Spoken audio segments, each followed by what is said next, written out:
Hey everyone, and welcome to 1.21 Jigowatts movie news. I am Peter, that is Connor, and this is a weekly show where we work our way through the week's movie news, as the title would imply, but also the week's trailers that have come out. We pick our favourite trailer of the week, we talk about movies we've watched this week that weren't for review purposes, we update you on what did go up for review, what's coming up for review, and that's about it. Is that the whole thing? Box office, there's horror movie news, there's usually a comic book movies news section, although there isn't this week, because this week...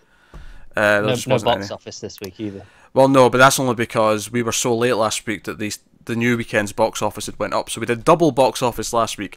However, this week instead we have all the Oscar nominations to talk about, so that kind of replaces that section. So that'll be the top of the show once after the what we did this week and whatnot. So that's what's coming up. I may have more pages for this news than I've had for any previous. Now, admittedly, it's only episode 3. Of this movie news show. Yeah, that's the thing. We don't know what the benchmark is yet, like the baseline average. I'm going to assume this is a big week. A, because it's bigger than the last two, but B, because between the Oscar nominations and the fact that Sundance is going on, a lot of the news stories are so-and-so have bought the rights to this from Sundance, so-and-so have bought the rights to this from Sundance. So that's padded quite a bit of that out a little bit. That makes sense. But yeah, so that's what's coming up on the show. And as per usual, it is a bit of a shambles. We're very loosey-goosey. We make mistakes. We ramble. We tangent. This is a casual show. We have fun at the end of the week and do this. So that's the plan. That's what we're going to do. So thanks for being here, and we'll get cracking. So first thing is I usually like to plug anything that's went up in the last week, movie review wise. We actually had a few this week because me and Connor just kind of happened to watch some movies and kind of said, oh, let's just do a review of that, and it kind of went up in addition to other things.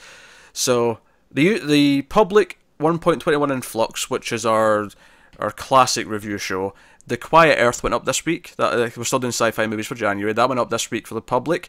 For the patrons who get the episodes a week early, they got Alien Nation, which went up. Yes, they did. That went up on Friday. That was like 2 days ago, and I was like, what did we watch? Yeah, it's always tough. Next week's a little bit interesting as far as what the patrons are getting early, because obviously the public will get Alien Nation. Next week, we're actually doing our top 50 science fiction movies countdown, which will be in 2 episodes, so those won't be a week early, those kind of come in half-week sort of increments, but we're also doing a movie as well, to sneak another movie in just before the end of the month, which, we'll just say what it is, because I don't think there's any reason to hide it, which is the next Godzilla movie, out of the classic Godzilla films. We're just going to sneak one of those in, because it's been a little while since we did Ibra, so would you one? So we're sneaking in Son of Godzilla as well. So that's what's coming up in terms of Influx. Gigawatts, there was a couple of things this week. Speaking of Godzilla, we did the new animated Godzilla movie on Netflix. So we did that. We also did the new animated Batman film, Batman by Gaslight, or Gotham by Gaslight, sorry. Yeah. And we also looked at speaking of the Oscars, we did the 3 billboards outside Ebbing, Missouri. So all those went up this week. On top of that, the patrons got early access to the monthly show 1.21 Overload, which me and Matt talked about, The Big Sick, which was a movie that came out last year, sort of dramatic romantic comedy. So yeah, a lot of movie shows going up this past week and into next week. It's probably the busiest week it's had in a while. Yeah, that's because there's less TV on right now, so we ended up doing a couple of extra movies. That will not last. No, you might get some over the next month when we're catching up on the Oscar movies. Yeah. That's about it. But the Netflix shows are about to start hitting, plus stuff's already back in the networks.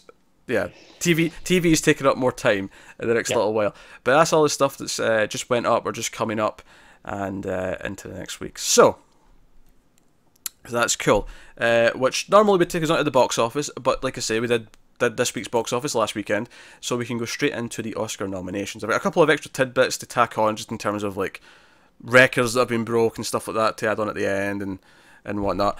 But let's look at the nominations themselves first, and what's in each category. I'll start at the top. We'll work our way down. This is just based on the order that Wikipedia's got them sorted by. So Best Picture, we have Call Me by Your Name, The Darkest Hour, Dunkirk, Get Out, Lady Bird, Phantom Thread, The Post, The Shape of Water, and 3 billboards outside Ebbing, Missouri.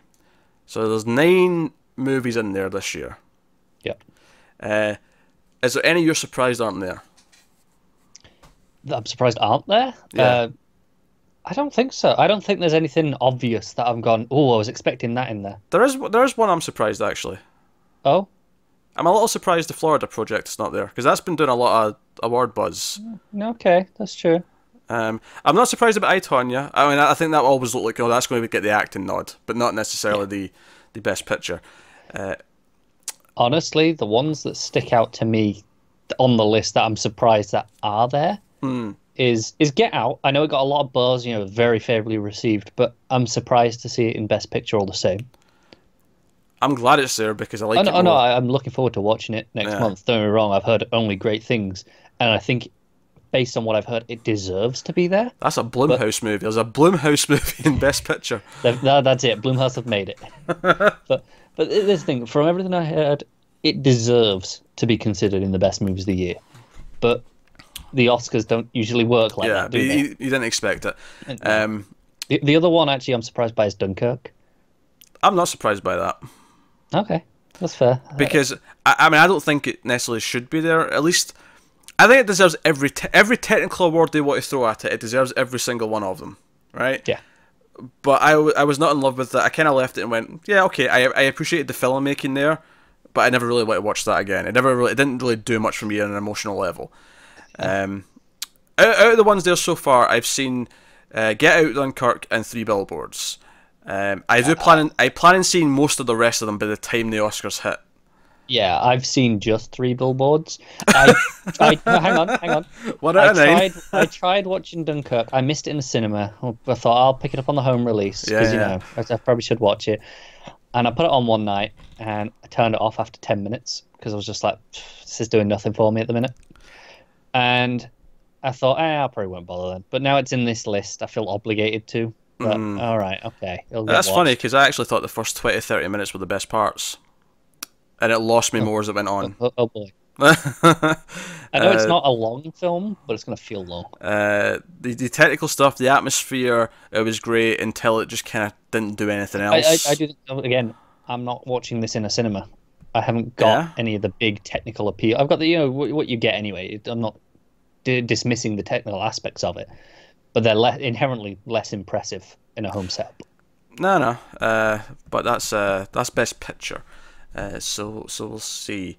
It's hard right now to like give our own picks and say what we want to win. Mainly because, like we just said, we've not seen a lot of the movies yet. I think it'll be a case of the week before the awards when we'll have seen most of them. We'll probably have a section on the show going, okay, no, I think this, maybe. I think that. Maybe we'll do a separate little, awards predictions. Well, we're doing our own awards, but predicting what's going to win is different from what we want to win. Yeah. Especially since we'd probably put different things in our nominations for some of the categories. So absolutely. Yeah, we might do that. Yeah, once we've actually seen. I mean, I doubt I'm going to see all 9 of these, but I should see the majority. Once you've seen enough, I think as long as you've seen like 6, you can make a educated. Yeah. So moving on, we have Best Director, Christopher Nolan for Dunkirk. We have Jordan Peele for Get Out. Greta Gerwig for Lady Bird. Paul Thomas Anderson for Phantom Thread. They love Paul Thomas Anderson, the Academy do. They do, yeah. Guillermo del Toro for Shape of Water, being the last one there. I guess I'm pleasantly surprised at Jordan Peele for Get Out. Like I say, I can see the Academy ignoring that, but I'm glad they didn't. Nothing sticking out to me is completely missing. So. No, or completely surprised. Again, I know I said I was surprised by Dunkirk being in Best Picture. I'm not surprised at it being in directing, though. But I feel like that's where it belongs, at its highest. Best Actor, we got Timothy Chalamet for Call Me By Your Name, Daniel Day-Lewis for Phantom Thread. What a shock. Daniel Kaluuya for Get Out. If it makes you feel any better, I know when they did the live stream announcing these, the woman butchered his name there. She butchered a couple of the names. So what did she say for Kaluuya? I don't know. I didn't hear it. I saw all the Twitter memes, and I just thought, well, that's a professional doing this, so it doesn't matter how badly you screw them up now. I don't think that's hard to name. I have to think about the two U's next to each other for a second. No, I don't think that one's that hard. But I just mean you have a reputation for being bad with names at this point. Only with you. And anyone who regularly listens to the TV news. It's funny actually that the guy from 15 Million Merits is nominated for Best Actor. That's kind of amazing. It is. But Gary Oldman for Darkest Hour and Denzel Washington for Roman J. Israel Esquire, which I have never heard of. That's a surprise because I have no idea what that is. That was the first I heard about it as well. Did he win last year? He may have done. I don't know if it was actor or supporting actor. He was definitely nominated. I can't remember. He was definitely nominated. He was one of the front runners. And I was thinking maybe he lost, and that's why it's there almost. You know, it's like, okay, well, we're gonna make up for it, like token nomination that they do sometimes. Maybe it's that great performance. I don't know. No, Best Actress: Sally Hawkins for Shape of Water, Frances McDormand for 3 Billboards, Margot Robbie for I, Tonya, Saoirse. I knew it wasn't Saoirse, like I might have tried it. Saoirse. It's a stupid name. Let's be honest. The amount of times I give other languages shit for having stupid names. Growing up in an Irish family, these are that's second nature to me to read, so it's no problem. Look, it's picking a stage name that hard when you've got an awkward name. It's the same as Siobhan, because it follows the same rule.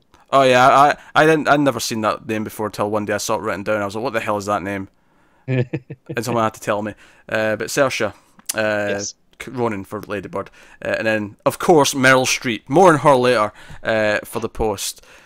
So obligatory Meryl Streep nod. Exactly. Yeah, I think this mostly lines up. Yeah, they all seem pretty in line. Yeah. Again, I think again, I'm seeing a lot of people online saying Wonder Woman was snubbed, and I don't think that's true. But not from this category. I mean, no, they're saying in general. Honestly, I think that was one of the few that I think it could have had a chance with. I think there's some categories that may be snubbed from. I wouldn't put best. Oh, there was some people saying it should be in the Best Picture talk. That's just crazy. I mean, if you want to give it the complimentary 10th nod, even though it's never going to win, then sure.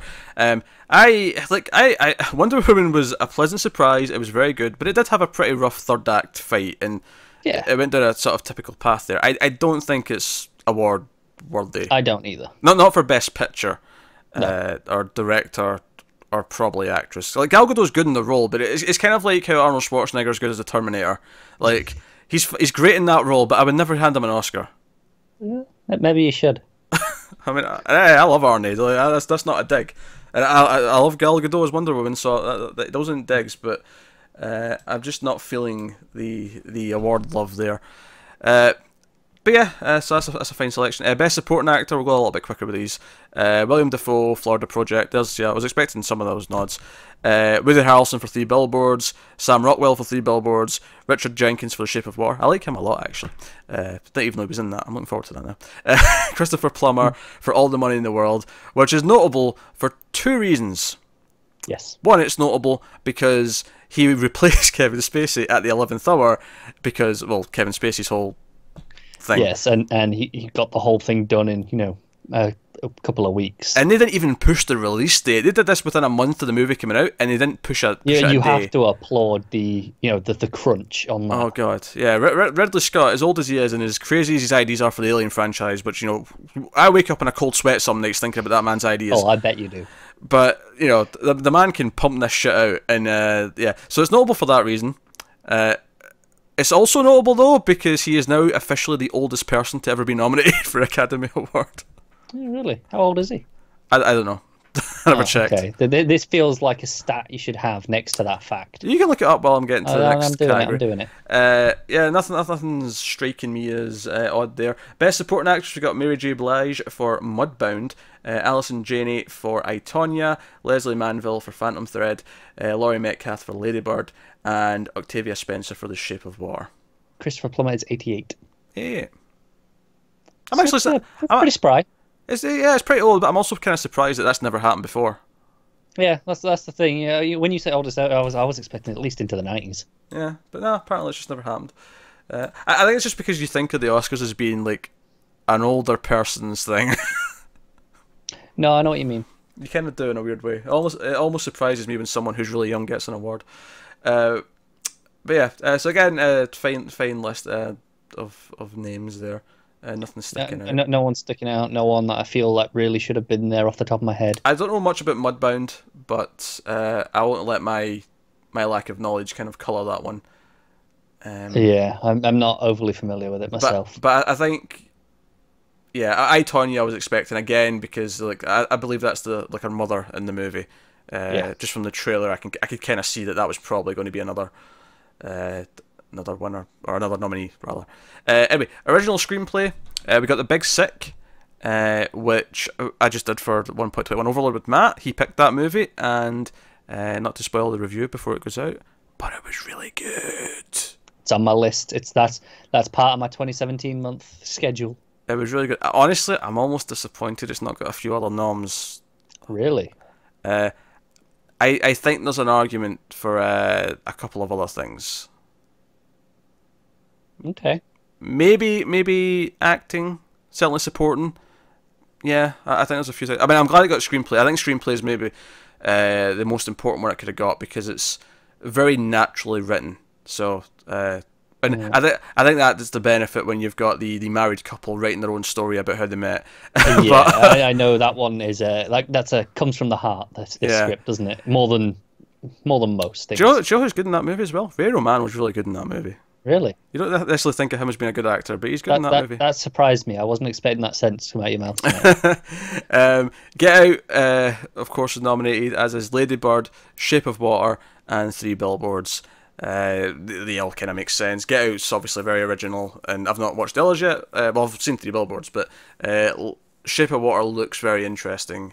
It does. And Lady Bird looks good too. So, adapted screenplay, we got Call Me by Your Name, The Disaster Artist, you have Logan, you have Molly's Game, and you have Mudbound. Any thoughts on any of those?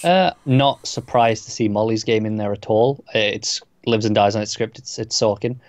I wasn't expecting it much, but I'd have been shocked if it hadn't got a screenplay nod.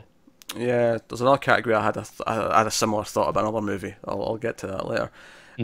But it makes some sense. It's interesting. Disaster Artist kind of flubbed in terms of the Oscars. It's been nominated here, and I don't think much elsewhere. Yeah.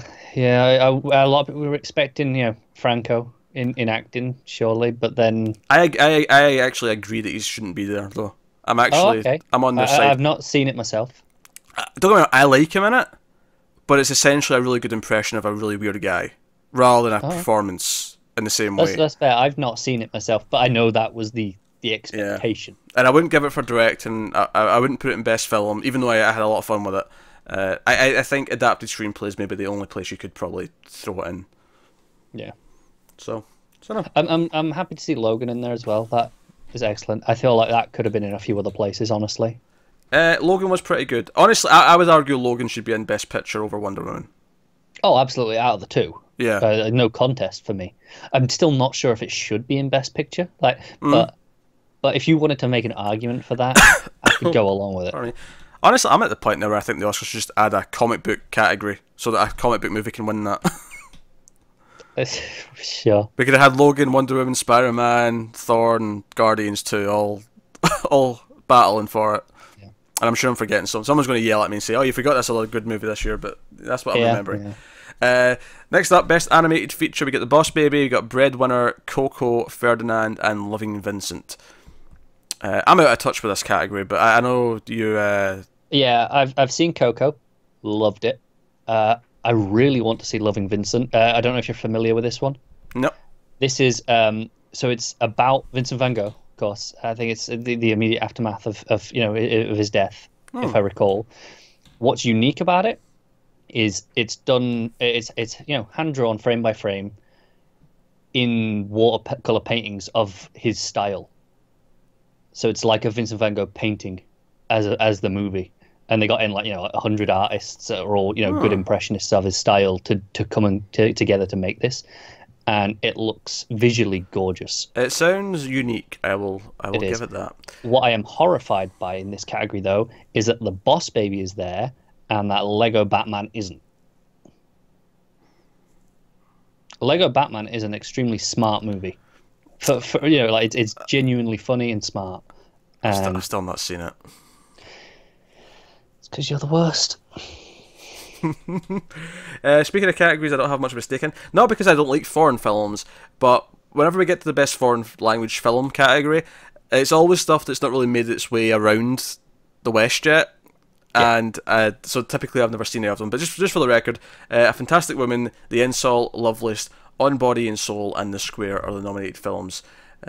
So yeah, worth mentioning. Same with, documentary and documentary short. I've never seen any of those. Usually by the time we get to it, very rarely. So it's rare I've even heard of them, to be honest. Yeah, so I'm actually going to skip over those. Not to limit their those in the short films. I think I'm going to skip over because I feel like we'll have literally nothing to say any of them. It's very rare I've seen any of them. Yeah, but skipping down to best original score, we have Dunkirk, Hans Zimmer, Phantom Thread, Johnny Greenwood, The Shape of Water by Alexandre Desplat. Alexander. Okay. Is it just Desplat? I don't say a T, right? Desplat, yeah. Desplat. Oh, you say the whole thing? Way I've heard it. Oh, okay. A lecturer who was friends with him said it that way, so I assume so. Star Wars: The Last Jedi, John Williams. The obligatory just give John Williams a nomination section. And then 3 Billboards, Carter Burwell. Yeah. I'm mostly okay with this. I'm a bit surprised with Dunkirk. Again, I've not seen it, but I have listened to the score. And out of the 2 Zimmer scores I've heard this year, between that and Blade Runner 2049, I feel like Blade Runner was a much superior score, in my opinion.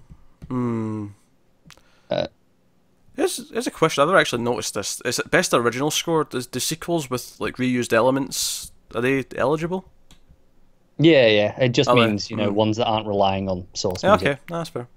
Yeah, I'm going to be. This is kind of a depressing thing to say, but there's not been a lot of music this year that's really stood out to me from the scores. Let me have a quick look at what I've got at the top of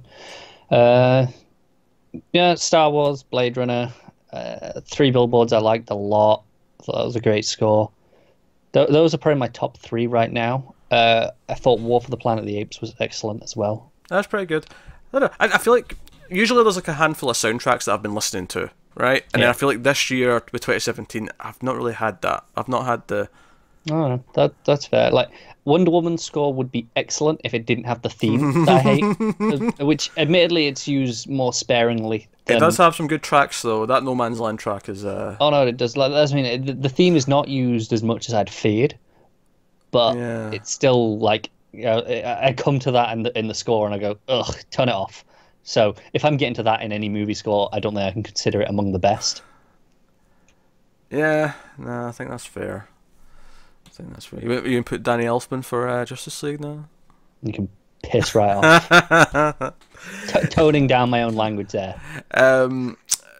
Best original song, we have Mighty River from Mudbound, Mystery of Love, Call Me By Your Name, Remember Me from Coco, Stand Up For Something from Marshall, and then This Is Me from The Greatest Showman. Oh, I know that one because it played in the trailer when I saw the trailer about 50 million times at the theatre. Okay, I guess I do know that one. I obviously I know the one from Coco. It's very good, but can't really compare it to the others. A couple of quick technical ones: sound editing, Baby Driver, Blade Runner 2049, Dunkirk, Shape of Water, and Star Wars: The Last Jedi. Interestingly, Baby Driver's one where I feel like yes, the editing awards are where I expected that to be nominated and not much else. Yeah, honestly, for me. Bear in mind, I've not seen Dunkirk and Shape of Water. I feel like it would be, it goes down to between Baby Driver and Blade Runner for sound editing. Dunkirk does a lot of interesting things with its sound mix, so that's why I'm holding off on just outright saying that. Yeah, honestly, I don't know why Star Wars is there. If I'm honest, that's great sound editing and design. That's fine, but it has a lot of really unique sounds that fit the world. So it's because they have to go through so much work to create the sounds compared to a lot of things where it's why typically you get these sorts of movies in the sound editing, because that's largely what they're awarding in editing. Alright, sound mixing, we've got Baby Driver, Blade Runner 2049, Dunkirk, Shape of Water, Star Wars: The Last Jedi, which is the exact same list of movies. So sometimes I'll just combine those awards, will you? I mean, no, I get it. It's the exact same list. They are here, but there is a difference between the awards. There absolutely is, but they are so closely linked. This is one where you said, Dunkirk does a lot of clever things with its sound. This is where I'd probably expect it to get the mixing one, from what I've heard. Okay, that's fair. But editing with the creation of the sounds, maybe Blade Runner or Star Wars. Best production design, we got Beauty and the Beast, though that's not been anywhere else. Blade Runner 2049, Darkest Hour, Dunkirk, and Shape of Water. Not much to add. I'm just surprised Darkest Hour is the only period piece in there, because usually those are stacked full of them. That's true. Best cinematography. I've often debated that this is far too low in the list here of the awards. Cinematography should be up there right after like the actors and directing. It's like it's the main part of the goddamn movie. It's how it looks. It's just, I don't know. Anyway, best cinematography, you get Blade Runner 2049, you get Darkest Hour, you got Dunkirk, you got Mudbound, and you got The Shape of Water. Mudbound been in there does make me more curious to go find out what it is. It does, yeah. Because I do like some good cinematography. I can't really argue with Dunkirk, because as much as it left me feeling kind of cold, I can't argue again. The visuals are up there. Blade Runner has really nice visuals. Blade Runner's an obvious one. This is where I'm surprised Logan isn't in this bit, to be honest. Best makeup and hairstyling, Darkest Hour, Victoria and Abdul, and Wonder. We'll move on, I have nothing to say. Best costume design, Beauty and the Beast, Darkest Hour, Phantom Thread, The Shape of Water, and Victoria and Abdul. I feel like Wonder Woman maybe could have been in there. That feels a bit... It's always the period pieces that get shoved in there. I mean, I know technically Wonder Woman is a period piece, but... Yeah, that's all the more reason that it should have been in there, because it does the period piece stuff and then goes above and beyond. Best editing, of course, Baby Driver's there. Again, I think it's 3 nominations, and they've all been editing based in some capacity. It deserves all of them. Baby Driver, Dunkirk, I, Tonya, The Shape of Water, and 3 Billboards for film editing. And then finally, visual effects, Blade Runner 2049, Guardians 2, Kong Skull Island, Star Wars The Last Jedi, and its only nomination is War for the Planet of the Apes, which honestly should take it. Yeah, it's got to be between Apes or Blade Runner for visual effects, I think. I'll be honest here, I don't know why Star Wars is there for this category. I think Star Wars had far too many questionable moments with the visual effects to exclude it from this. That entire like chase scene with Rose and Finn with the animals was atrocious. So atrocious is a bit harsh, but it's definitely, that scene in particular is definitely not up to par with the other things here. Well, that's just the thing, though. I usually expect such high standard from Star Wars, which is why it's particularly standing out to me as being weak. I think Apes really should be taking it. Blade Runner, you've got a solid argument because it has miniatures and stuff, so it gives it a different look. But I think, once again, for the 3rd movie in a row, Apes is clearly the best visual effects of the year, and yeah, it just is. This is fair. It didn't even win last time, did it? I don't think so. I don't think it won for Dawn. And Dawn is a technical showpiece. That's, you know, when that came out, that was the thing to go. That's what you aim for. I mean, Kong looked fine and all that in Kong Skull Island, but it didn't look as good as any of the apes. And no, it has the disadvantage of being huge. So it's, you know, there's that aspect from realism built in compared to the apes from War. But it's not just that, though. No, it's not just that, but it doesn't help. So there you go. That's the nominations. Just some extra little tidbits to add on to this. Meryl Streep has broken her record, and it was her record anyway. Like no one else. She already had been nominated the most, but now she's been nominated 21 times. Of course. That's insane. So you got that. And then the other thing that we're going to look at, just to sort of pair up with this a little bit, I'll do this very quickly, but the Razzies also got their nominations announced. I actually just had one other little go on. Notable thing. Jordan Peele is the 3rd person to, on their directorial debut, get Best Picture, Directing, and Screenplay. Interesting. Oh, I actually missed one myself, actually. I thought I'd read the Plumber one, but this was actually connected to another one. Mudbound cinematographer. We mentioned that would be nominated for cinematography. Rachel Morrison is the cinematographer. Yeah. She's the first woman ever to be nominated for that award. Really? In 90 years. That's shocking. Like, genuinely shocking. Yeah. Wow, okay. Yeah, totally worth mentioning. Like the other ones that we've mentioned, those are things like, okay, Meryl Streep, sure, whatever. Yeah. The Peele one, yeah, he's the third person to it, but that's a rare thing that I don't expect to happen that often, to be honest. Exactly. That is shocking. But the Razzies, just quickly for some fun. Worst picture, we got Baywatch. If you don't know what the Razzies is, by the way, actually, before I tell you this, the Razzies are the opposite. They are the worst of the year. So they give out golden raspberries to the worst of the worst. It is nowhere near as official. It's the anti-Oscars. That said, Halle Berry did show up to accept her award. Most obviously for the obvious reasons. Most people don't show up to accept their awards, but I particular, give credit to those that do. It's like, be a good sport. So anyway, the Worst Picture nominees are Baywatch, The Emoji Movie, 50 Shades Darker, The Mummy, and Transformers: The Last Night. Now, obviously they're going for the big mainstream stuff that everyone recognises, because I feel like because you're going, they haven't seen the Bye Bye Man. They have not seen the Bye Bye Man. No, they have not. Because I would happily put that right in there. Out of interest, obviously, I know. Is The Mummy the only one you've seen out of those? You know, it actually is. I avoided the other four. Yeah, I haven't seen any of them. On your list of 2017 right now, where's The Mummy sitting at? I'm intrigued as to your worst movie is The Bye Bye Man. Where roughly did that sit? Out of 63 movies I think I've seen from 2017 so far, I think The Mummy's at like, I don't know, the low 50s. So about maybe 10 to 15 movies are lower than it. Yeah. Okay. So not the worst by any means. No, I've seen some not serious good, shit, but not the worst. Oh, it's absolute garbage, but it's not the worst. Worst director, we've got Darren Aronofsky for Mother. Well, that's controversial. That's an edgy one.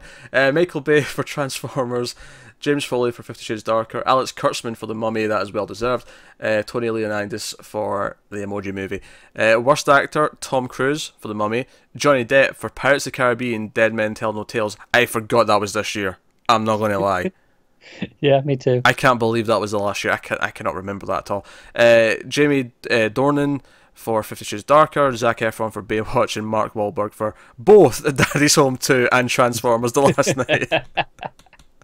Sneak in the double. I love it. Worst actress, we got Katherine Heigl for Unforgettable. I've never even heard of that. Dakota Johnson for 50 Shades Darker. Jennifer Lawrence for Mother. Oof, again. Don't worry, I'm not going to support Mother too much, but I do think it has some merit. Like, I feel like that's. I've not seen it, but this seems harsh. It's very divisive. Tyler Perry for Boo 2, A Medea Halloween, Emma Watson for The Circle. Oh, that's on Netflix. That's the Netflix one, yeah. I think she's a horrible actress, so that lines up with my thoughts. I like her in some stuff. I dislike her in others. I liked her a lot in Beauty and the Beast. Her singing's not quite up to par, admittedly, but her acting's still pretty good. Oh yeah, in a musical, you can't sing. That's a good job. I'm not saying that she should be nominated for anything because of that. I'm saying it doesn't ruin the movie because they clearly did some phenomenal work in the studio. Worst supporting actor, we got Javier Bardem for both Mother and Pirates of the Caribbean, Dead Men Tell No Tales. We got Russell Crowe from The Mummy, Josh Duhamel from Transformers, Mel Gibson from Daddy's Home 2, and Anthony Hopkins for both Collide and Transformers: The Last Night. Do you know what? Some of these feel like, do you know what? The movie was shit, let's just throw the actors in. They haven't actually gone on the performance. Yeah, that's absolutely true. That's absolutely true. And I feel like they haven't put enough effort into this. Because, especially someone like Anthony Hopkins, I'm sure the movie was absolute garbage, but I don't believe he was that bad a performance still, even, with everything considered. Worst supporting actress, we've got Kim Basinger for 50 Shades Darker, Sophia Boutella for The Mummy, Laura Haddock for Transformers: The Last Night, Goldie Hawn for Snatched, and Susan Sarandon for A Bad Mum's Christmas. That's interesting that A Bad Mum's Christmas I don't think it's meant to be good. Like, typically I hear it just as a shitty comedy, but it's interesting they specifically targeted her for that and nothing else. Yeah, it seems cruel, doesn't it? Yeah, it's not like Susan Sarandon's a bad actress necessarily, so maybe she was just particularly bad in that movie, which is why it sticks out more. Worst screen combo. What's this? This is a weird. They've got kind of descriptions with each one, so it's a very loosey-goosey combo, but category. But here we go. Any combination of two characters, two sex toys, or two sexual positions. 50 Shades Darker. That's one nomination. Right, okay. Second nomination is any combination of two humans, two robots, or two explosions. Transformers: The Last Night. This is a weird category. I don't know what the point of this is. I think I like this category. Any two obnoxious emojis. The Emoji Movie. Johnny Depp and his worn-out drunk routine, Pirates of the Caribbean. That's weird. He's already there for worst actor. I don't see what the point of that is. It's the same thing. This is essentially, let's take all the worst movies that we put in the worst movie category, and let's just have some fun with them. Tyler Perry in either the ratty old dress or the worn-out wig. Boo to Medea at Halloween. The next category is worst prequel, remake, rip-off, or sequel. Baywatch, Boo 2, 50 Shades Darker, The Mummy, or Transformers: The Last Night. At this point, we've seen those 5 movies like so many times in this list. I'm kind of bored of this list. Well, luckily we're on the final one. Worst screenplay is final. Do you want to guess what 5 it is? Is it Transformers? Yes. Is that in there? Is it? I'm blanking on all the others because I've heard them so much that they've deleted them, and I haven't seen any of them, so I don't really care. What were the other ones? There was Transformers. That one really stuck with me, clearly. What else? Yeah, Emoji Movie. That's there. That's 2. Is Pirates of the Caribbean on this one? I'm intrigued. No pirates in this one. I thought it might not have been, but it could have been. Baywatch. Yep, that's there. Get 2 left. Yeah. What were the other 2? Yeah, I'm blanking on the other 2, to be honest. 50 Shades Darker and The Mummy. Oh, of course. What was I thinking? So, rough. Oh dear. The Razzies aren't as fun as they used to be, are they? It's worth mentioning Mother is the only one on the list that has a positive score on Rotten Tomatoes. Every other one's... But I'm not saying any of the others are good movies. I'm just saying they could have been more interesting and diverse with their picks a bit. They could be. The highest rating on Rotten Tomatoes, other than that, is 36%, which is Snatched. Which, only, to be fair, only had 1 nomination, so all of the true stinkers were all in the teens and single digits. Yeah, they did it. I'm still going to watch some of them at some point, just because. Because you're a madman. You're a madman. Yeah, I know, but I'm definitely going to watch Baywatch at some point. Well, you try and stop me. All right. I know it's not good. I'm not going to pretend.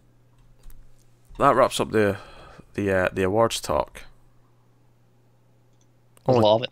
Yeah, only took about 36-7 minutes.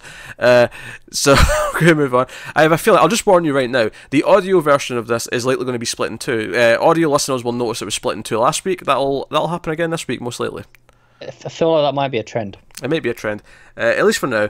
Until I may even put like a small Patreon goal up for when we can pay for the fancier hosting that will let us just put up like 3-hour episodes every week without a fuss. The problem is because we have so much content and that needs to go on different feeds across the network, it gets quite expensive. Yeah, most of the feed places only account for 1 feed per sort of package, where there's a few that do like multiple feeds, but it gets a little bit dicey. The offset is that the longer episodes may have to be split into, which seems to be a consistent trend for the movie news at this point. So, moving on to actual news. First up, the original Robocop writer, Edward Neumeier, is writing a new Robocop film, which is supposed to be a direct sequel to the original Robocop. We're going the Halloween route here, where we're going to ignore the sequels and the remake, of course. Hell, you could argue it's the Texas Chainsaw 3D route as well, because that did the same thing.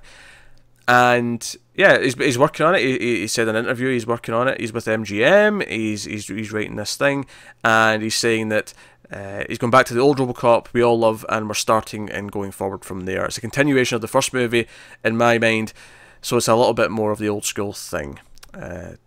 Yeah, so not a whole lot to add on it, but it's worth mentioning that he even said that. Like that's what they're looking at right now. He's very open about it. No, that's cool. Do you know what? Not seen Robocop. It's on my list. I'm planning on hopefully doing it this week to close out my sci-fi month. Oh my. That could be that could be a sneaky little influx. I feel like it'd be a shame for you to watch Robocop for the first time and not talk about it. Yeah, I feel like I was. The thing is, though, I actually said to you about 2 weeks ago that is there a new one coming? I don't know if you recall this conversation. I do actually. I said, is there a new one coming? I feel like there is, and that's why I've been holding off on it. And there wasn't at the time. There wasn't. No, this has come up since that, which is just weird coincidence. But now I'm going. Do I wait? Maybe you should hold off. Yeah, maybe we'll get this new one and we can do all the Robocop movies before it hits.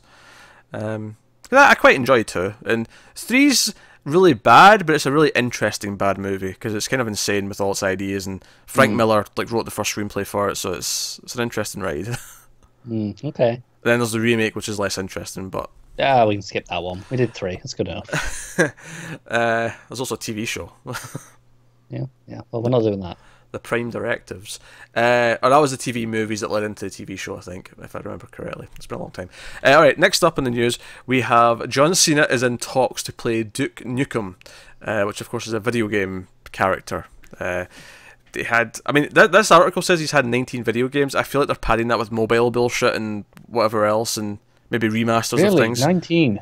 Because, that sounds like a lot. Because I feel like he had one big main game on the N64, right? Yeah. And then he had that one big revival game that took like 15 years to make, and then everyone thought it was pretty shit. Yeah, I wonder if maybe on some mobile systems, like handhelds rather than mobile phones. Maybe, I don't know. I did not necessarily think there was that many. He looks the part, I'll give him that. But Duke Nukem first appeared in 1991, which means it must have been before the N64 game. I didn't know it existed before the N64 game. No, me either. That's the one that everyone talks about. It's been developed by Apogee Software, and it's the muscular cigar-chomping man who always wears Ray-Bans and a sports flat-top haircut as he fights aliens to save planet Earth by using enormous physical strength and his expertise in firearms. So, well, we've still not had a good video games movie, and I don't think this is going to be the one to break the trend. This is the thing, it can just be a good dumb movie, but they always somehow mess those up as well. So, who knows? I actually watched Assassin's Creed at the start of the month.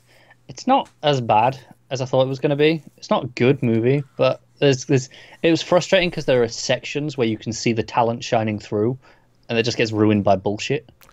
Yeah, it's Paramount and Platinum Dunes are doing this. Platinum Dunes, of course, is Michael Bay's company, which doesn't necessarily mean it's going to be terrible, although there's not many Platinum Dunes movies you can think of. Honestly, there's nothing about this that makes me think it won't be terrible, though. Oh, there isn't. No, there's not. But you never know. It could be a surprise. It doesn't have to be Turtles quality just because Platinum Dunes are involved. No, it doesn't. And by all accounts, the second one was better. I've still not made it past the first 20 minutes of the first one, but I've not even got that far. But next up, very quick and short and sweet, Mission Impossible 6 has got its title. It is called Mission Impossible Fallout. Cool. Should be post-apocalyptic. That'd be better. That said, I bet it's a nuclear missile. The plot revolves around nuclear launch codes or something. They're trying to stop a nuke. That has to be the plot if it's called Fallout. Wasted otherwise. Has to be. But moving on. So, in fact, speaking of, I even intend this, but speaking of Tom Cruise films, he of course was in The Mummy this past year, as we just noted in the Razzies. Yeah, and obviously that was meant to be the start of the Dark Universe, which is the Universal Monsters shared universe with. You say the start. Wasn't that other Dracula movie supposed to be part of it? That came out a couple of years ago. No, really. They kind of, when that was coming out, they said, "Oh yeah, by the way, we're going to start a shared universe. This is the start of it," and then it bombed, and they went, "Nah." And second thought that wasn't really part of it anyway, so we're just going to ignore it. But certainly, it was never a part of it when they actually announced a name for it and they actually announced a cast for everything. No. Although it is kind of bizarre how Dracula was left out of all the plans because they just had a Dracula movie bomb, so it was just your Bride of Frankenstein, your Mummy, and your Invisible Man, and your Jekyll and Hyde. But anyway, so that came out and it was terrible. And obviously they'd announced, Invisible Man with Johnny Depp, and that's happening. Well, the writer of that movie's just left. Ah, what a shame. Dark Universe is imploding. He's not working on it anymore. He's saying that they're reworking it right now. I think it's dead. Fine, I don't give a shit. Does anyone give a shit? It's dead, Jim. It's dead. I don't know why they were trying so hard. Next up, Ryan Reynolds is developing a new movie based on Clue, aka Cluedo. Of course, we did the first movie of that on Influx a couple of months ago and enjoyed it quite a bit. It's a fun movie.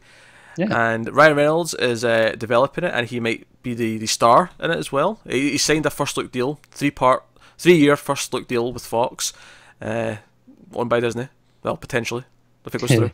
Yeah. But yeah, they're still signing deals like that, which means Fox is still operating independently. They're calling the shots as far as they're concerned. Yeah. And it may end up just staying like that. It'll just be, your X-Men, we're taking those out, but yeah. You do you. Here's your budget. Go make some money. Yeah, play with the rest of the toys, but we're taking X-Men and Fantastic Four. Not that you probably want to do X-Men and Fantastic Four anyway, given the last outing. They haven't known what to do with them for a decade. Yeah. So the game, first developed in 1949, is a contest to determine who of 6 suspects murdered the game's victim, where the crime took place, and which weapon was used. Each player assumes the role of one of the 6 suspects and attempts to deduce... I feel like that was going to be more of a sentence there, but yeah, it just ends with an attempts to deduce. But, yeah. Oh, okay. No, it feels like it's missing attempts to deduce. Yeah, something like the killer, deduce who committed the crime, whatever. Yes. But anyway, so yeah, the first film came out in 1985, and I mean, I don't need another one, but there's also nothing to suggest that they couldn't make a completely different but also completely fun Cluedo movie. No, I think we said at the time when we recorded the review a couple of months ago that it was inherently of all board games, it lent itself as a concept to doing a movie around, because it's essentially just a murder mystery, but you have some fun with it. So there's no reason they can't do that again. Yeah. Do you remember? I would have said the same about Battleship, and then they made a Battleship movie and it had aliens in it, and I don't know why. Oh yeah, is that the one with Rihanna in it as well? It was. It's been a while. Oh yeah, I forgot that existed. Rihanna, and then the movie killer Taylor Kitsch. Ah yeah. God, that movie looked atrocious. Yeah, I never seen it. Of course, I saw the trailer. Obviously, who didn't? Because it played all the time, yeah. Next up, Warner Brothers Animation is working with the Dr. Seuss Enterprises to make some movies. They're starting with an animated version of The Cat in the Hat. So they're doing Cat in the Hat again, but this time it'll be just a completely animated movie. Which just probably fits it better, to be honest. It does. I have no attachment to any of the Seuss properties. Nor do I, but definitely worth mentioning. I'm sure it could be a big kid friendly movie. I'm sure it will be. I just personally don't care. Next up, we have a delay that I'm sure we care so much about, but I'm going to mention it. The live-action Barbie movie has been pushed back almost 2 whole years. Wow. It was meant to come out originally on August 8th this year. It has been pushed back to May 8th, 2020. So they kind of went, shit, we haven't even started yet, have we? Yeah. All right. Okay, I guess we're moving it. Anne Hathaway is expected to be in it. Amy Schumer was supposed to be involved, but left after scheduling conflict. Although, ironically, now the scheduling conflicts probably opens right back up. Yeah, probably don't matter because the movie's now been pushed so long. But yeah, so Alethea Jones is directing the film. It's been developed in the vein of Splash, Enchanted and Big, with the main character getting kicked out of Barbie Land. Why is it named after her? Because she's vain and a bitch. But it doesn't sound like she's in charge, so why is it named after her? They're all Barbies there. Okay. Do you know that's what it is? It's all the versions of Barbie, because there's all the the different ones. All right, okay. And it's that this one gets kicked out. For not being perfect enough and winding up in a real world adventure. So it's fish out of water. That's what the movie is. Yeah. But who gives a shit? It's Barbie. Some people will when it comes out. Hey, I'll tell you this. Our friend James is going to go see that. There's no doubt in my mind he's going to see that. Look, here's the thing. I want it to exist purely so the song can blast 1,000,000 times in the trailer. Oh, you mean the Aqua song? Yeah. Why not? Sure. That's a blast from the past. It is. It's only 20 years old, that song. That actually is 20 years old now, probably. It is, yeah. It's about that time period. Jesus. Yeah. Alright, next up, Netflix is in talk with Paramount to buy God Particle, which is the next, kind of shady, it's the next Cloverfield movie, it kind of is, it kind of isn't. They've also got another title for it. It's also been known as Cloverfield Station recently in some places. I don't know why we're getting a more Cloverfield sounding name this close when I feel like that's what the code name would be, and then it gets, but whatever. Interestingly, articles I saw about this said it was just called God Particle, and then it became a Cloverfield movie, so they've just been calling it Cloverfield 3 internally. Interesting. I've been looking forward to this. It just sounds like a fun sci-fi movie. It's set in the near future, centers on a team of astronauts on a space station making a terrifying discovery that challenges all they know about the fabric of reality, and while desperately trying to fight for their survival. So, my cup of tea, if you will. Yeah. But it's got a April 20th release date in the US at the time of discussion. However, Netflix are looking to acquire it for worldwide release, which is interesting because they just did the same thing with Annihilation, which is also Paramount, I believe. So this is becoming a bit of a thing here, where they're maybe saying, hey, these big non-blockbusters that'll be good, possibly, but not like these huge tentpoles, maybe they're just better going to Netflix, or Netflix want them.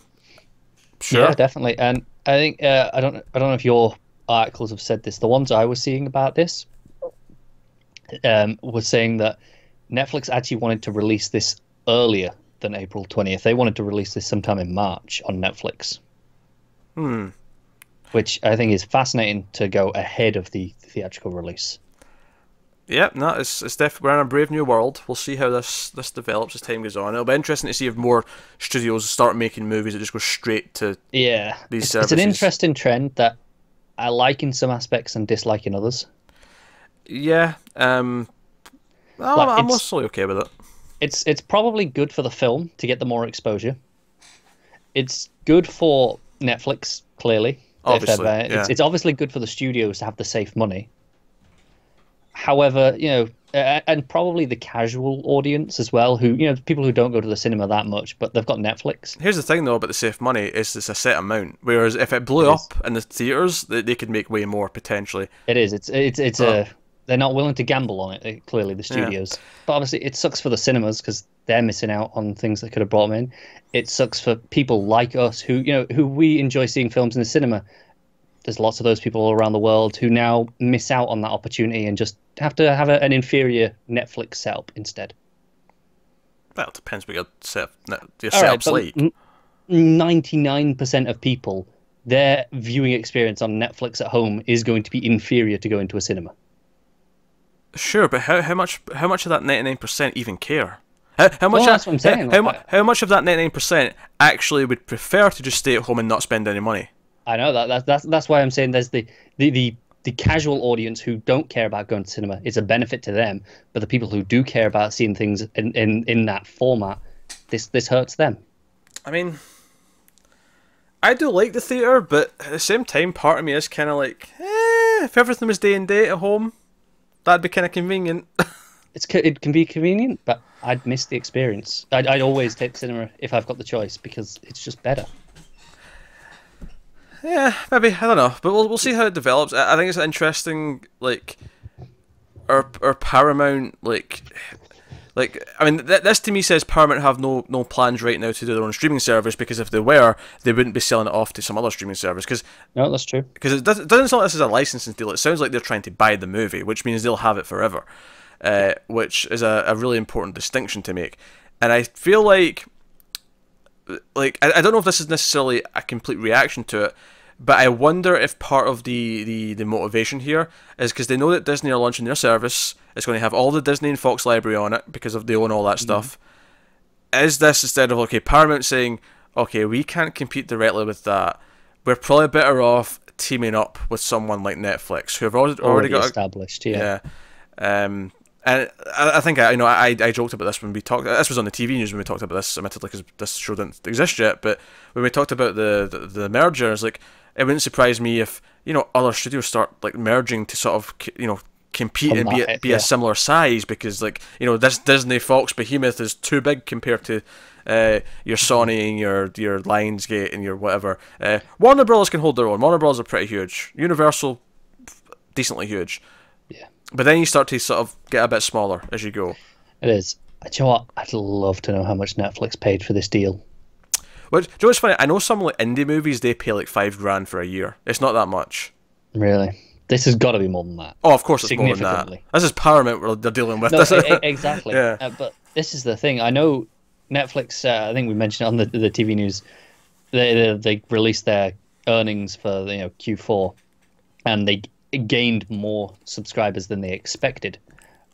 And that's amazing to me, because I'm like, who didn't have Netflix at this point and is only just getting it now? That they're still going up. They've got to be reaching saturation point soon, surely.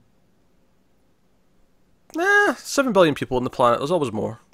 I mean, sure. There's people who are on their parents' Netflix, who then move out and then have to get their own Netflix. That's a new subscriber right there.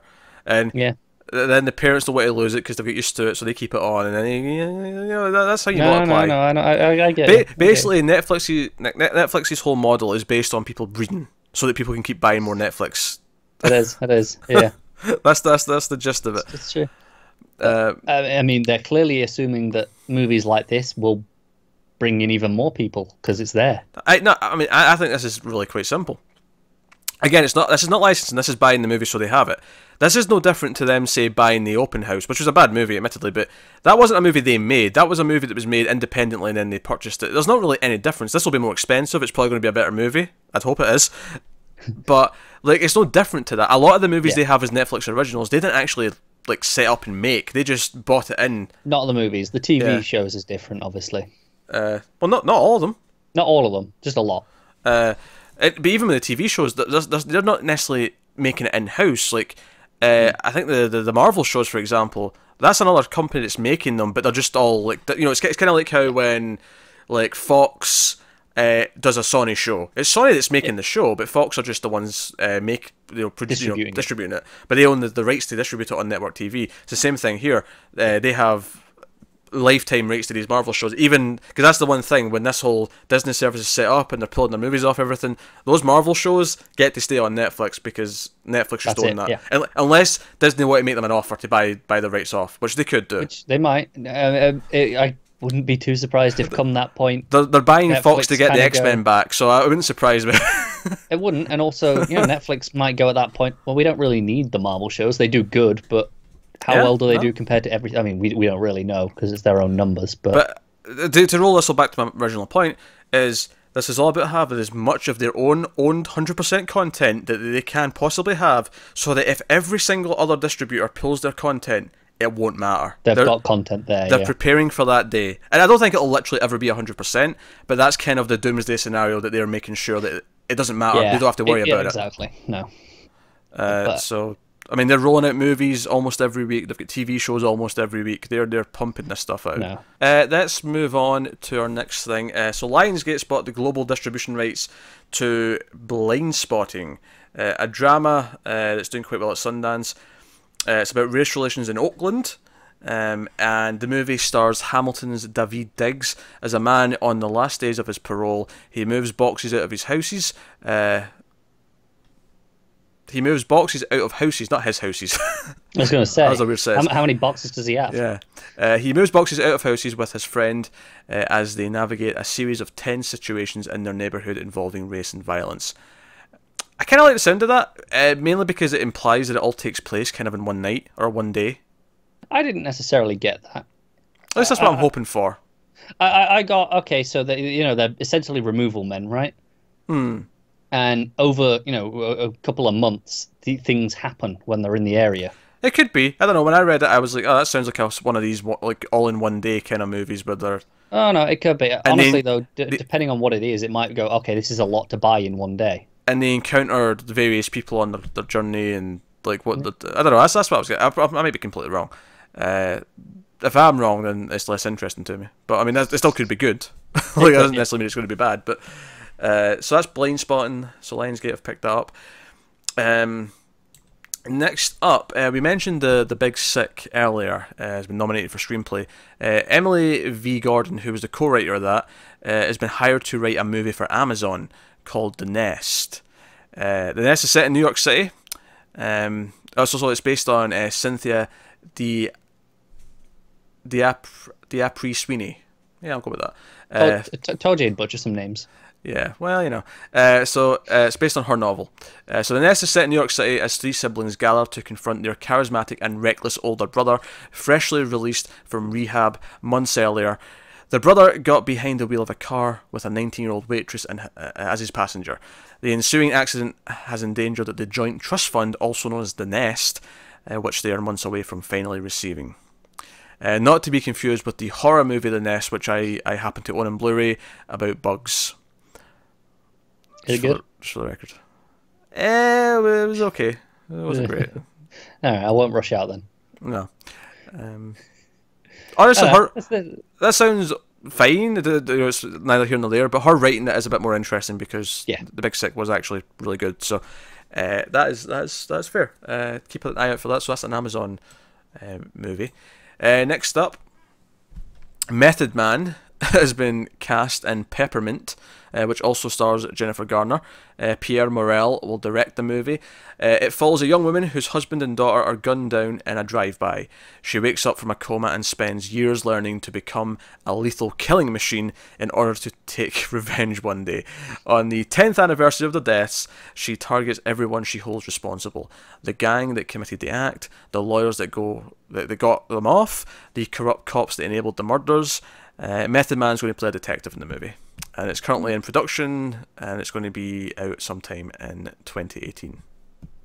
Sounds fun. What did we see Method Man in recently-ish? He was in a TV show, I'm sure. He was in Luke Cage, but I think he was in something more recently than that. More recent than that, yeah. Oh, it was a Deuce, right? You're right, it was. It was yeah. Deuce. There we go. That was going to bug me, that's all. Yeah, sounds like an action revenge movie, which could be cool. Could be fun, could be boring. Could be January trash. I mean, it said 2018, so maybe not January, but it sounds like it could be. Yeah, it could have been. But it sounds like it could be January trash. Yeah. But so we'll see. That's the thing that exists. Next up, we have Seventh Heaven star Barry Watson. They're coming on with Ashley Judd in a film called A Dog's Way Home, which Charles Martin Smith will direct. It's based on a book by W. Bruce Cameron, who also wrote the screenplay with Catherine Meechan. The story follows Bella, a dog who embarks on an epic 400-mile journey home after she is separated from her beloved human Lucas, an aspiring med student at a VA hospital volunteer. And VA hospital volunteer is what that sentence meant to say. Bella touches the lives of many during her unwavering quest, from an orphaned mountain lion cub to a homeless veteran down in his luck. Bella brings joy and comfort to everyone she meets with her unique spirit and faith. I love the sound of this. It's probably going to be awful. It depends what the tactic, because it sounds like Homeward Bound to me. I don't know if you ever saw that as a kid, but no, I didn't. It sounds a little bit like Homeward Bound. But I can also see if they don't give the dog a voice, because in that movie it was like two dogs and a cat, but they all talk to each other, so you could hear them. But they filmed it with real dogs and cats, so there was a thing. Michael J. Fox voiced the main dog. That's I'm familiar with it. I never watched it, but I know what it is. But this could be like literally just a dog quietly traveling, but interacting with people. That's the serious. Part of me would like to see that. Yeah, that's the serious drama version. If the dog is talking, it's more of a kiddie, light-hearted film. I think that's more what I'm expecting, based on the things that they say. The lion cub sounds like this is easy just to go for the kids. Yeah. Next up, RLJE Films has acquired the US rights to a noir thriller called Terminal, which is going to star Margot Robbie, Simon Pegg, Mike Myers, and Dexter Fletcher. So you get an interesting cast. It's interesting to me when there's a cast like that, and it's a film that needed a distributor. Like, it's interesting like when you get this cast kind of making a low budget movie. I think it goes to show that stars don't have the power that they used to. I would disagree with that assessment. I mean, that's partly true, but I don't think... I think part of how it gets sold would be on the star power. I think what that says to me is that these actors don't just want to do big studio films, they want to do more interesting little projects. To me, that's what that says, rather than... No. I just mean in the sense that even just that, like, you would think those names alone would be enough to have people snapping at it, just because you can sell those names to the general public. Terminal follows two assassins carrying out a sinister mission. A teacher battling fatal illness, an enigmatic janitor, and a curious waitress leading a dangerous double life. So you've got like 4 different plots that you're following. Like, this might be all in one night. This sounds like a one-nighter type movie. You just love one-nighters. I do. But murderous consequences unravel in the dead of night as their lives intertwine at the hands of a mysterious criminal mastermind. That sounds like a one-night movie. See, when it got to In the Dead of Night, sure. That sounds like you were jumping the gun. No, because this is it. Well, I read it earlier, to be fair. Like I had leftover thoughts from reading the whole thing. That's fair. But no, it's the idea that these all intertwine as the night goes on. Yeah. And this sounds like it could either be a mess or be excellent. I'm hoping for good. And I like that the teacher's battling illness, so terminal obviously can mean that, but I think it means a lot of other things.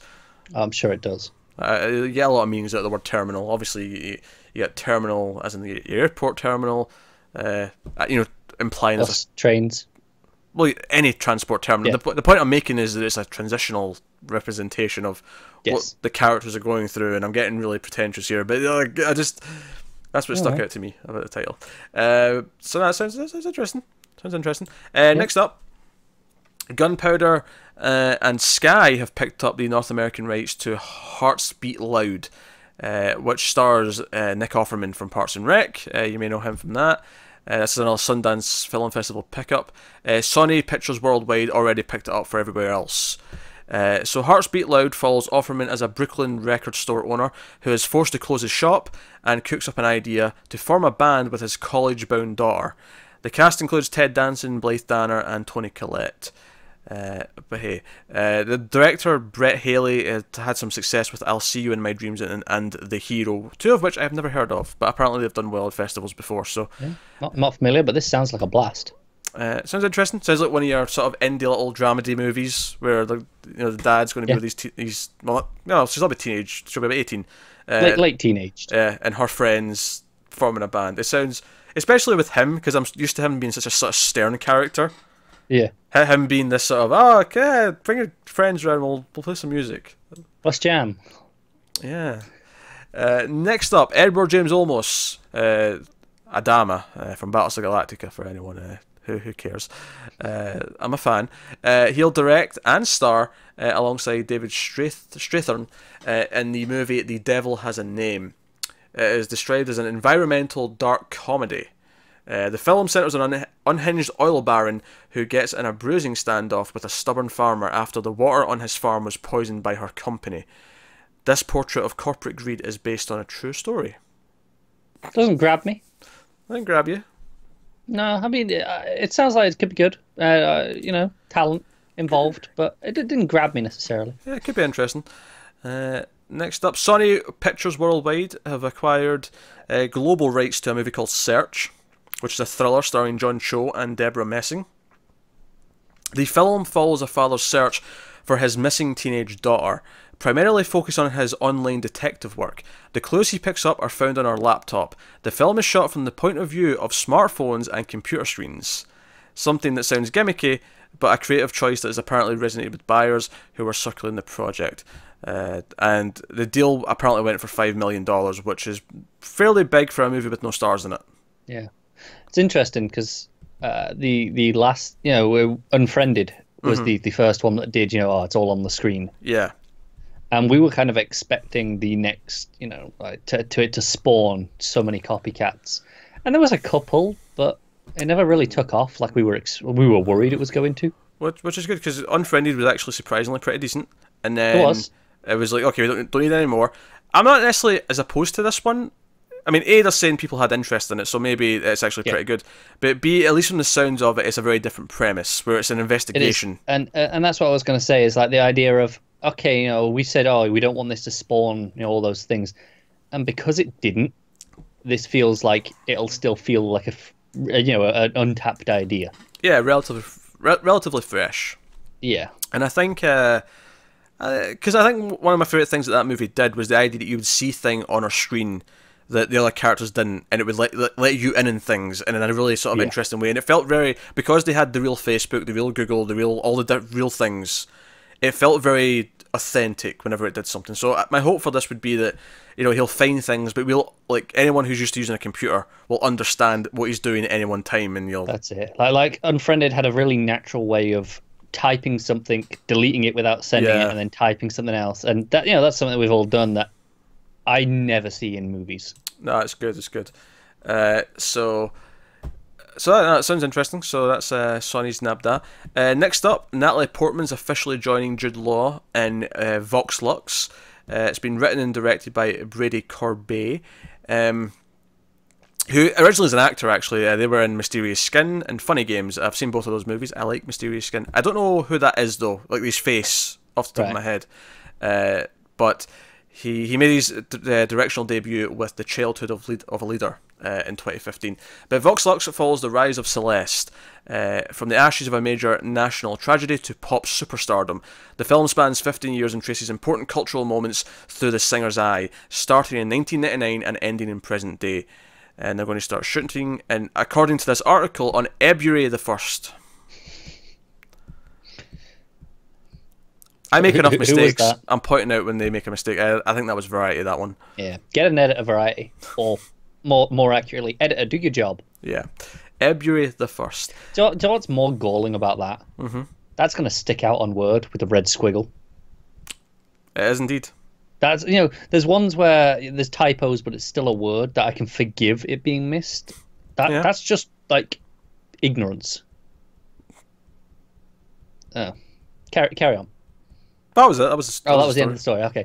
I like the sound of this. I think this sounds pretty good. This is interesting. It's a unique point of view for like doing all the moments of the past 18 years, kind of thing. So this is interesting. It's interesting. Back to Sony Pictures. They've got the director of I, Tonya working on our film. It's a drama called The 7-5. And I immediately went, is this a cop thing? It sounds like the Brooklyn Nine-Nine. I'm just so used to them saying the 9-9. Yeah, like, is that what this is? It's actually based on a documentary that was made in 2014 at Sony.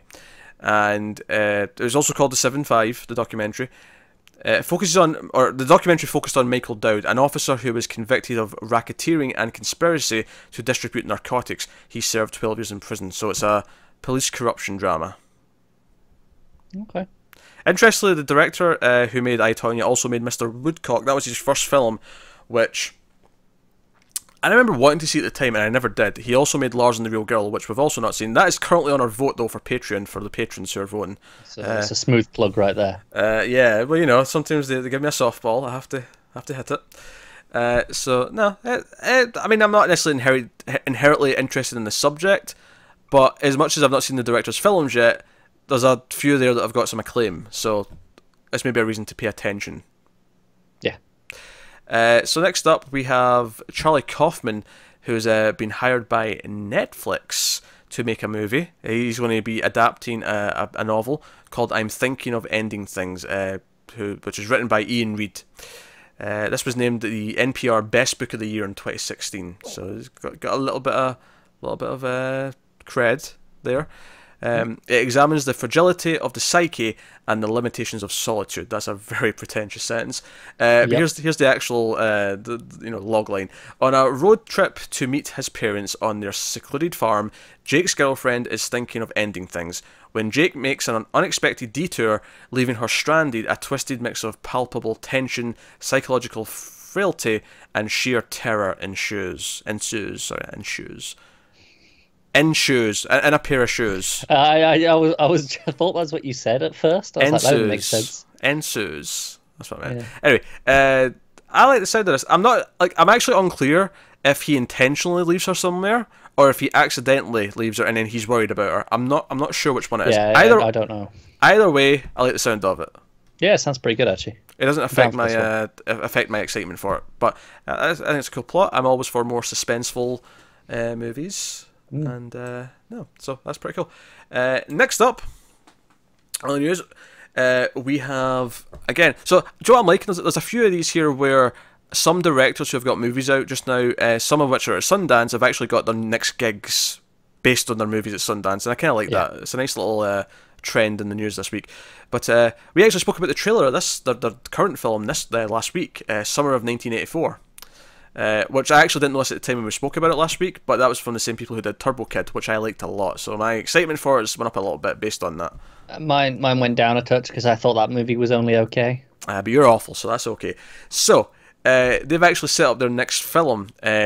Amos Daragon. I almost said Dragon, because I think you can understand why I almost said Dragon. I'll let you off on that. Yeah, Amos Daragon, which is based on a series of books for kids, I think. So yeah, 12-book fantasy series. It may not be for kids. It sounds like an anime title. It follows adventures of 12-year-old Amos Daragon and his companions. These names are even goddamn weirder. Beorf, Loya, and Medusa. I mean, that may just be Medusa, that one, but the other two are weird.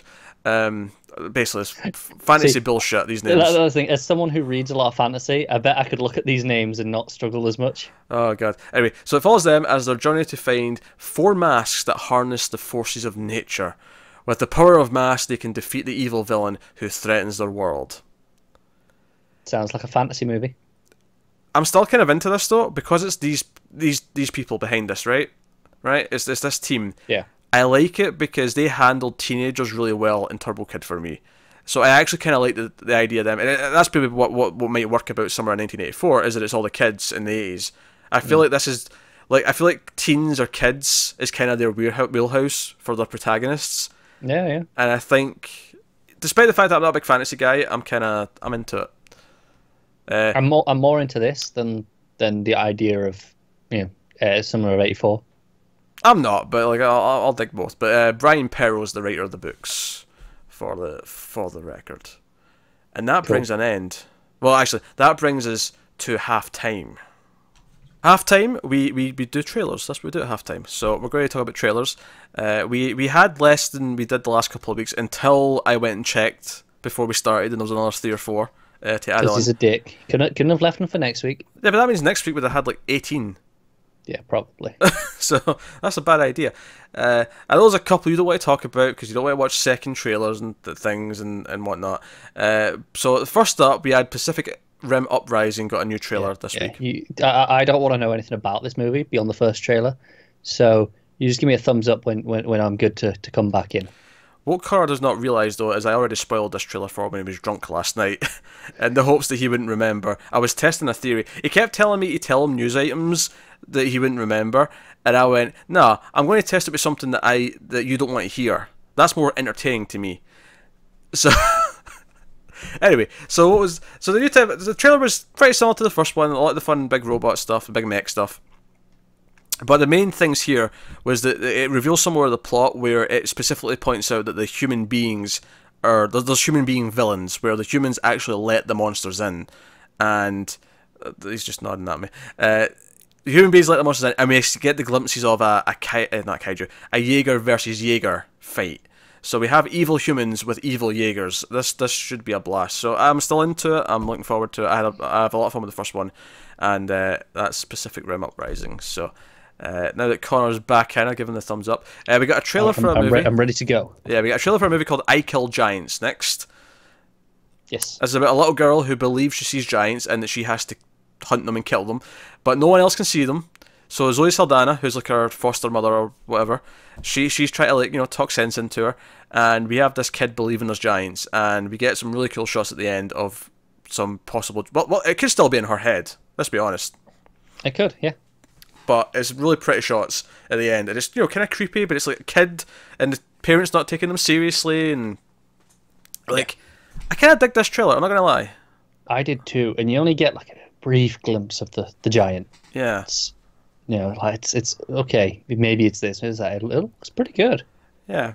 It's kind of my type of, like, childhood plot where the adults don't take them seriously, but it's a real thing and they have to actually do it regardless of what the adults say.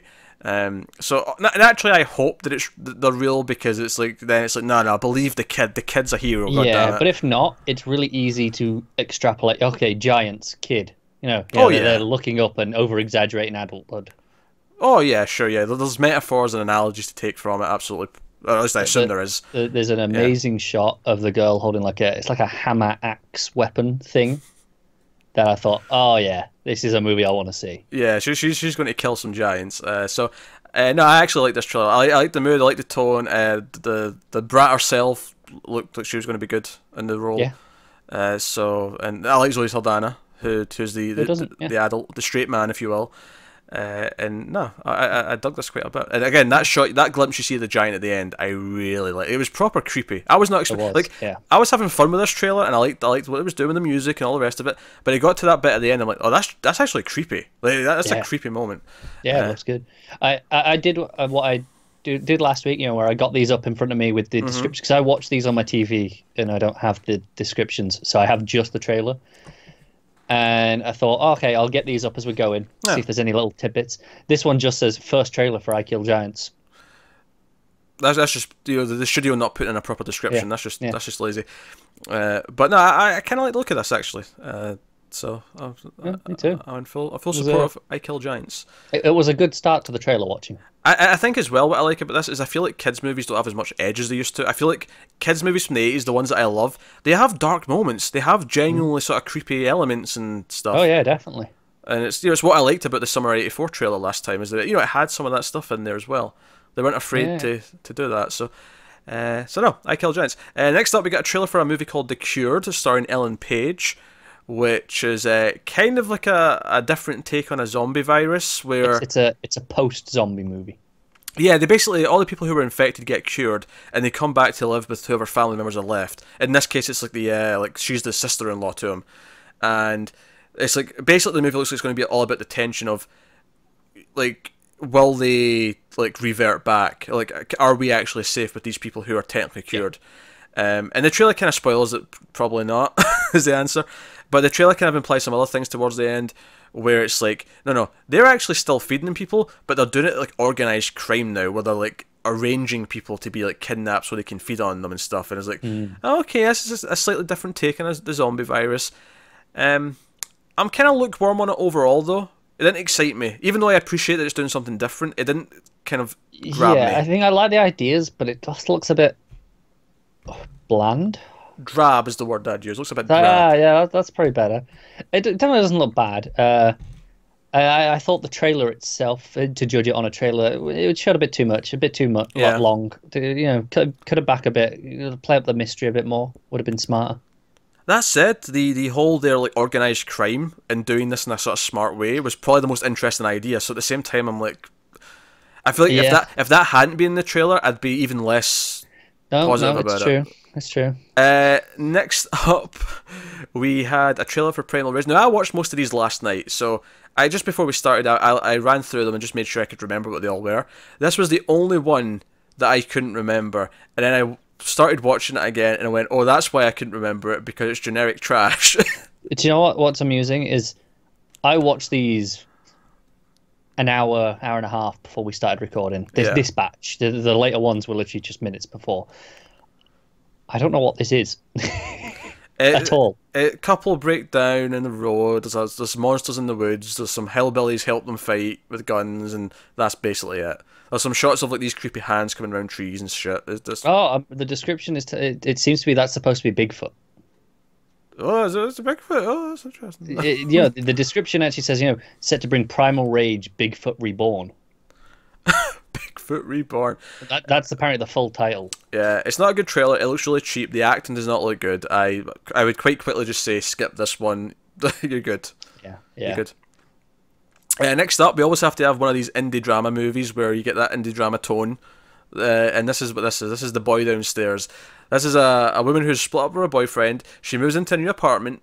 And obviously it's some time later, because obviously he's moved as well and she doesn't know about it. Because the little sort of twist is that she's actually moved upstairs from her old boyfriend.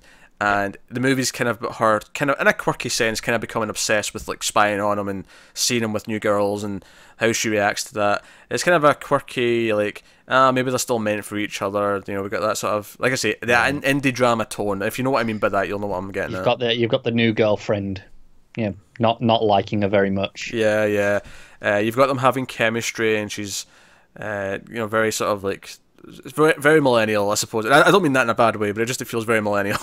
It does. Bunch of 20-somethings. Interesting to learn from the description.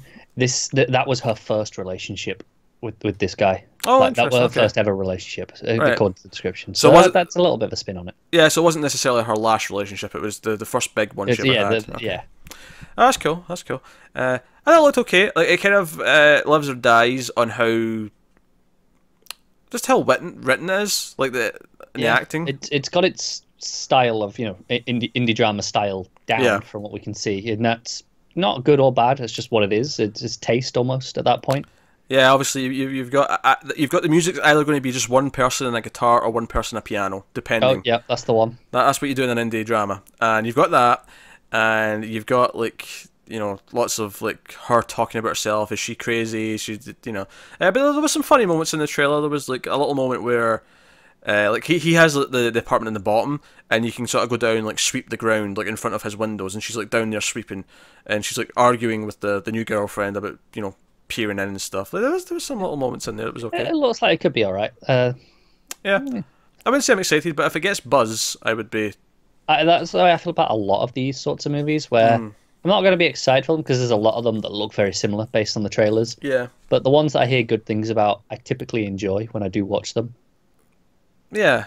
So it's an okay trailer with. It is. It's not putting me off the movie, so I mean that's always a plus. Rampage got a new trailer this week. Do you care enough to mute yourself for this? No, because here's the thing. When I watch the first trailer, it's I either typically there's three options. Yeah. I like this. I'm going to watch the movie. I don't want to see any more. Mm-hmm. I'm not sure. Let me see another trailer. Uh-huh. I don't like this. I never want to see this again in my life. So this falls into 2 or 3, not the first one. Yes, no, this actually falls into 2, where I'm like, I don't know about this. Right. Well, this trailer doesn't really reveal a whole lot more.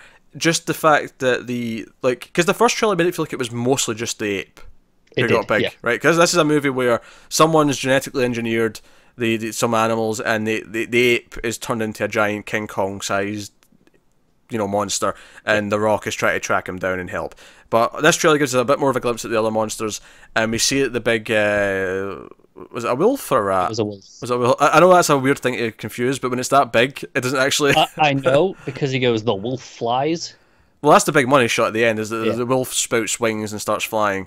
Which I'll admit is, like, that was the thing with the first trailer, is I thought, okay, this is a fine idea, but like, I already have King Kong. I'm not excited by a big ape. You're going to have to show me some other stuff here. And it did a little bit. I'm still kind of lukewarm in the movie as a whole. Yeah, I look at this and go, this could be fun. And the reality is, I'll probably get dragged to this by the girlfriend because Dwayne Johnson's in it. And he has muscles, unlike you, yeah. Yeah, exactly. That's fine. I'm confident enough to accept that. Yeah, he has no ginger hair as well, so I mean, he's racking up the points. He is. Look, when there's a benchmark and it's like, there's people that she's going to go, right, we're going to a movie for him. I could do worse. I mean, I like The Rock, and it could be good, nice, big, dumb fun. It could be painful, dumbness. No, I have to say, after seeing Jumanji recently, I'm probably a bit more positive on this, because that was a lot of fun, and I'm like, yeah, going, okay, if you can tap into some of that sort of fun with him. The Rock and my, maybe a little bit of an obsession with Alexander Daddario got me through San Andreas. So, it's possible, right? Yeah. But hey, so that's Rampage. We got a trailer next for Half Magic, which is a comedy which is written and directed by Hilla Graham, who also stars in it, and she has 2 other co-stars. Sorry, you've missed one in the order. You're jumping around now. No, I'm not. Have you moved one of them? The order I send you them is not necessarily the order we'll be doing them. Okay, well, it has been up till this point. I have reasons. All right, okay, fine. I'm just looking at them going, hang on, have I missed something? Look at him panicking because there's a different order.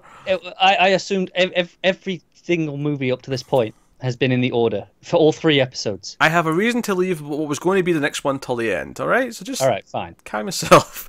All right, so Half Magic's a comedy. You got Hilla Graham writing and directing, and her co-stars. You've got Rosa from Brooklyn Nine-Nine. Yep. Remember her name, because I'm blanking on it. Stephanie Beatrice. Thank you. And then you've got Angela from The Office, whose name I don't know at all. So I'm not Angela Kinsey. Oh, okay, there you go. Anyway, so it's those 3, and it's basically a comedy about 3. I mean, they're not all middle aged, but they're kind of varying ages, kind of in your sort of 30 to. They're playing the middle aged trope. Yeah, and basically they're all just kind of having trouble with guys. It's basically it's kind of a sex comedy, but in a sort of more middle-aged way, where they're all just kind of struggling to find the right guys, and that's kind of the thing. I will say the thing that stands out to me about this trailer is that I am not used to seeing Rosa being so girly, and it was weirding me out. Isn't it? She was smiling and talking about like the guy wants her to do his laundry, and I'm like, Rosa wouldn't take this. No, Rosa would be like, shut up. Rosa would throw him out the window. This isn't making sense to me. Hit him with the baton. She'd beat the shit out of him. So there's that. I mean, what did you feel like with this one? I feel like it's probably going to be awful. Mm-hmm. But maybe it'll be funny. Here's the thing. Basically, yeah, I like Rosa. That was basically my thing. Stephanie Beatriz, I like her, but it just looks like a generic comedy. Yes. To me. But it's the sort of thing where it may have more nuance than what I'm seeing in the trailer, so it could potentially be surprising. Yep. Next up, we had a trailer for a movie called Hurricane Heist, which the plot of which is, so Maggie Grace is the main character. She was on Lost. That's where I know her from. She also played Liam Neeson's teenage daughter in Taken, which was years after she was in Lost, even though she was like 29 at the time. But regardless, don't question Taken. That movie is fun. It was taking the piss. Now, she works like a bank or something, like whatever it is, and there's these criminals are breaking in to steal all the money. So all these big safes. So it's like Fort Goddamn Knox. So, you know, it looked like a lot of money in these like cage safes. $600 million. Description says it's a US mint facility, so it's where they're making the money. That's a lot of cheddar. Now, they break in to steal the money. She kind of escapes, but she's the only one who can get into the vault. She's got like the access. They kill a bunch of other people who work there, and she's got the access. And her buddy drives up in this fancy little armoured car thing, and they drive off. Now, the twist in this, because obviously the criminals start chasing after them because they want their money. The twist in this is that a hurricane that you've never seen, but like bigger than anything you've ever seen, hits the city exactly as this happening. So we've got them chasing them as there's a hurricane like pulling buildings apart. Interestingly, from the description here, they know the hurricane's coming, and that's why they use it. That's why they go for the heist. Okay, they're going, oh, let's go now while the hurricane's going to happen. Two thoughts on this. Well, three thoughts. First of all, it just looks dumb as shit. The two thoughts I have, though, is, one, I love that someone in a writer's room just took a heist movie and a disaster movie and went, smooshed them together. This will be an idea. So you've got stunts happening with some really dodgy CGs, there's buildings falling down and all the rest of it, and tidal waves are coming in. Insane. My second thought is that it's from the director of the first Fast and the Furious and Triple X, and I hated those movies with a goddamn passion. Ooh, so I never saw Triple X, but Fast and Furious. Yeah, that first Fast and the Furious is a mediocre, bland-ass movie. Yeah. So as much as this looks like it's so ridiculous it might be a blast, the director really does not fill me with confidence at all. I'm just going, those movies were trying to be good.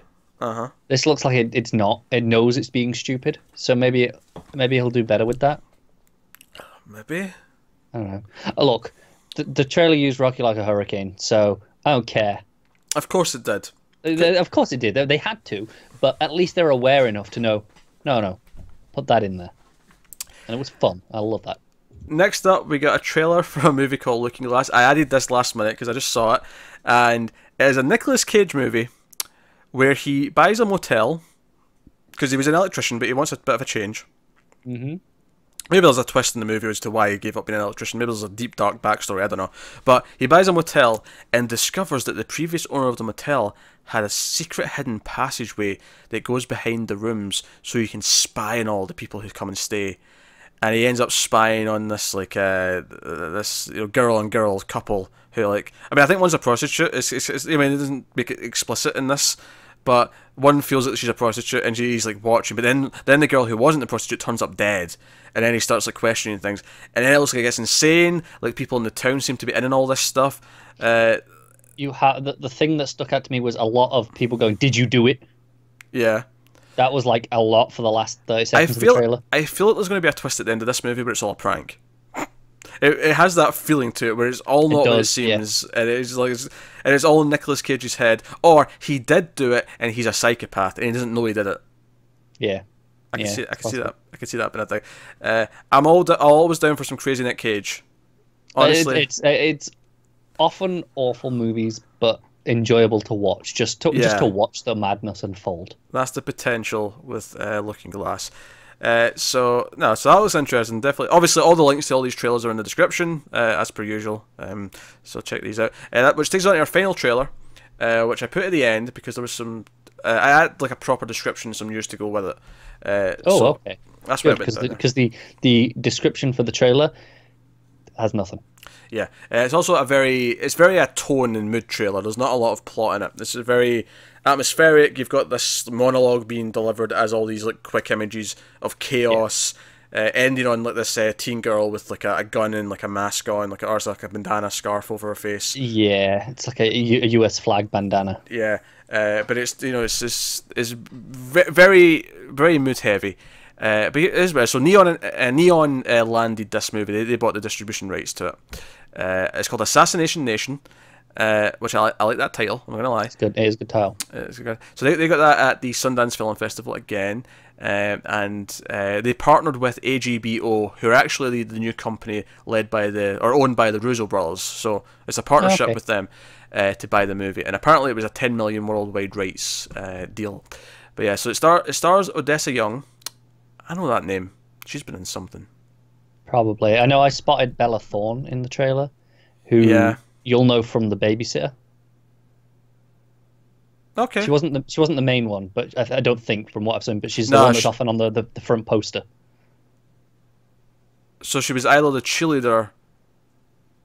She's the redhead one. She's the cheerleader. Yeah. Okay. Yeah, that does help. That does help. Yeah, she's the Cheryl Blossom of the movie.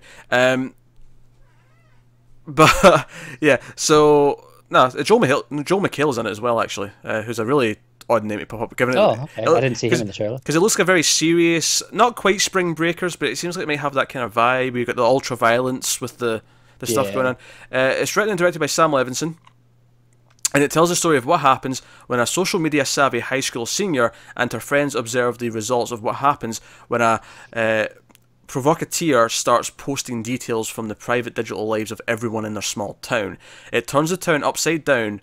Browser histories, direct messages, illegal downloads, secret text chains, and worse. It creates a worst case scenario of what is possible in the digital age. And you definitely get hints of chaos in the teaser trailer. Absolutely. I'm kind of into this. I like the trailer. Oh no, I just googled it to see if I could see Odessa Young, see what she's from. The easiest way for me to get to it was just through the movie, and it pops up with a bunch of I assume this premiered at Sundance. And there's a bunch of reviews. And, they're saying Assassination Nation is a vicious, cathartic horror film about misogyny. Oh man. Yeah, that's from The Verge. That's their headline on it. Okay. Another one says a deranged teen revenge movie for the hashtag #MeToo age. All right, interesting. Teen revenge. I'm kind of getting those. Give me a bit more of an idea of what this actually is. Yeah, no, I'm getting vibes. But no, I'm digging the mood, and the description sounds interesting. So, Assassination Nation could be one of these sort of low budget hits we get this year. Yeah, it looks like it has potential. Well, that's an end of half-time. It takes us back onto the news. Oh, part two. Part two, I know. This should probably be a bit quicker, I imagine, but we'll see. We'll see how it goes. So first up, HBO Films has acquired the rights to The Tale, which, again, Sundance. Apparently, it was at the US Dramatic Competition at the Sundance Film Festival. But hey, Laura Dern's in it because the film centers on her character Jennifer, who is a globe-trotting filmmaker and professor whose mother finds a story Jennifer wrote at the age of 13, depicting a special relationship. That's in air quotes. Well, it's not air quotes in text, but it's in quotations. It's in quotations, but yeah, air quotes. With two adult coaches. So I'll make sure that lands what that sentence was because that's quite important. So she had a 13-year-old journal entry when she was 13. Which spoke about this relationship she had with her coaches at school, right? She discovers... The implication's pretty clear. Yeah. She discovers that the coded details she compressed 40 years earlier are quite unlike her recollection and sets out to find the coaches. Her gangly yet tenacious 7th grade self reawakens, and the stories she told herself for decades begin to unravel. So it sounds like someone who's dealing with maybe suppressed memories. Yeah, that's what it sounds like to me. Someone who was abused and then kind of told themselves a lie to get through it, and started to believe the lie, presumably. And Laura Dern's very good. I like her a lot. Yeah. Twin Peaks, Jurassic Park, Blue Velvet, lots of stuff. I'm not saying Star Wars because her character was shit. I know you're not. Yeah, her character was shit in that. But no, she wasn't. but she's very good. And if she wants to go into Diane mode and tell the coaches to F off, like, you know, I'd expect it. That'd be great. Probably tell her mother to F off as well when she's like, no, this is what you wrote. F off. All right. But no, it sounds interesting. Actually, I'm intrigued by that one. Yeah, me too. Sounds pretty good. So just to clarify, the title of that was The Tale. Yeah, okay. It's not going to ever be hard to Google, is it? Next up, Semper Fi is a thriller that's going to star Jai Courtney, everyone's favourite. Murderball director Henry Alex Rubin is going to be helming this, and it's a script wrote by Sean Mullen. The story sees Courtney as Cal, a by-the-book police officer who makes ends meet as a Marine Corps reservist, along with... I'll just say reserve. I feel like reservist is a pointless word, but yeah. But along with his rowdy and separable group of childhood friends, when Cal's younger, reckless half-brother, Oyster, what a name, accidentally... That's got to be a nickname, right? Accidentally kills a guy in a bar fight and tries to flee, Cal forces him to face the music. Jai Courtney is a horrible actor. I have zero interest in this whatsoever. Yeah, it doesn't sound like anything I want to see. Yeah, I don't... Not at all. No. Like, it's going to be a lot of, like, convincing this brother, like, no, you have to, you know...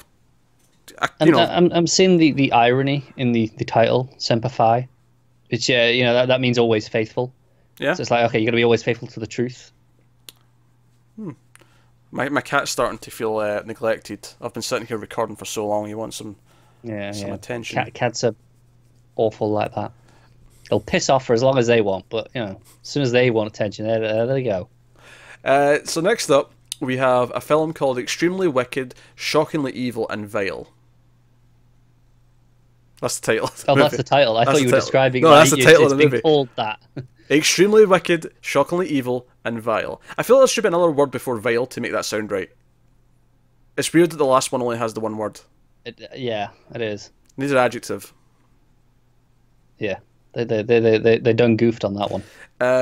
Anyway, so Grace Victoria Cox has joined Zac Efron and Lily Collins, Angela Sarafyan, and John Malkovich in this movie, which is about Ted Bundy.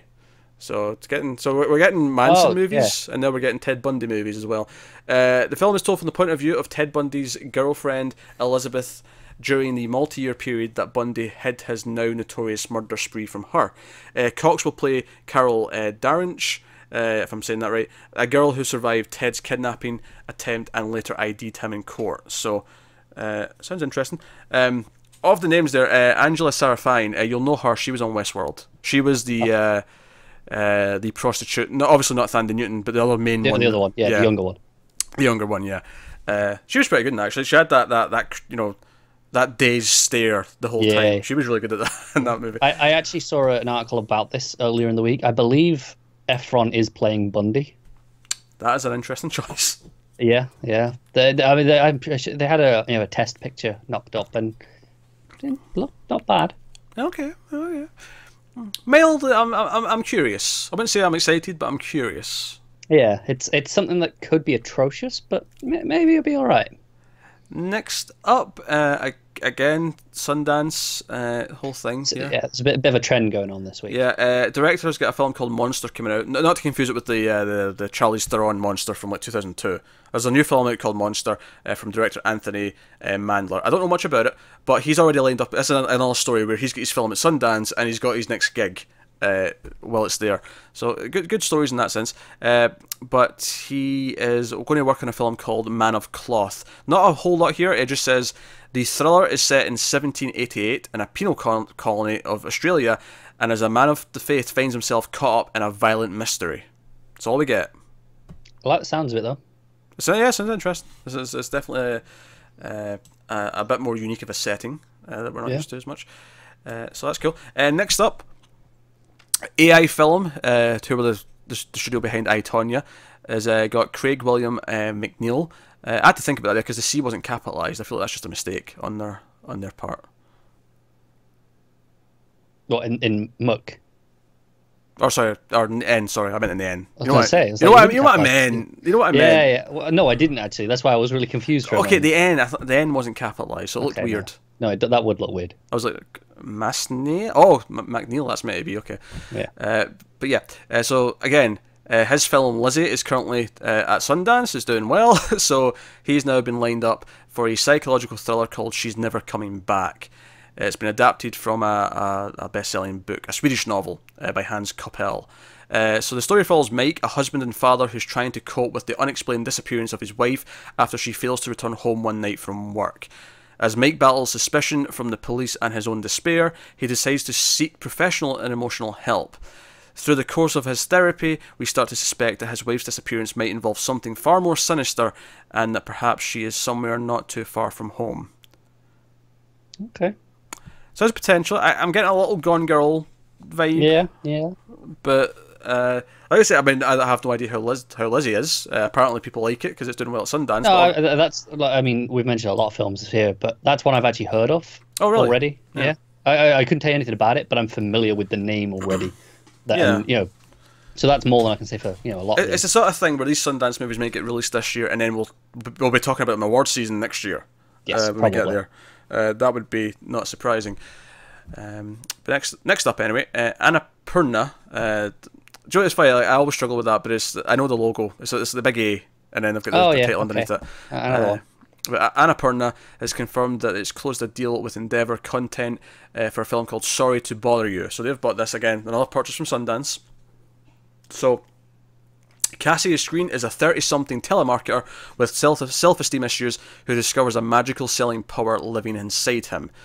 Suddenly, he's rising up in the ranks to the elite team of his company, which sells heinous products and services. The upswing is that Cassius' career raises serious red flags with his brilliant girlfriend, Detroit. That's her name, Detroit, who's played by Tessa Thompson, so that's quite cool. I like her. A sign-twirling gallery artist who is secretly part of a Banksy-style collective called Left Eye. That's her character. So that's interesting. But the unimaginable hits the fan when Cassius meets the company's cocaine-snorting, orgy-hosting, obnoxious and relentlessly optimistic CEO, Steve Lift, played by Armie Hammer.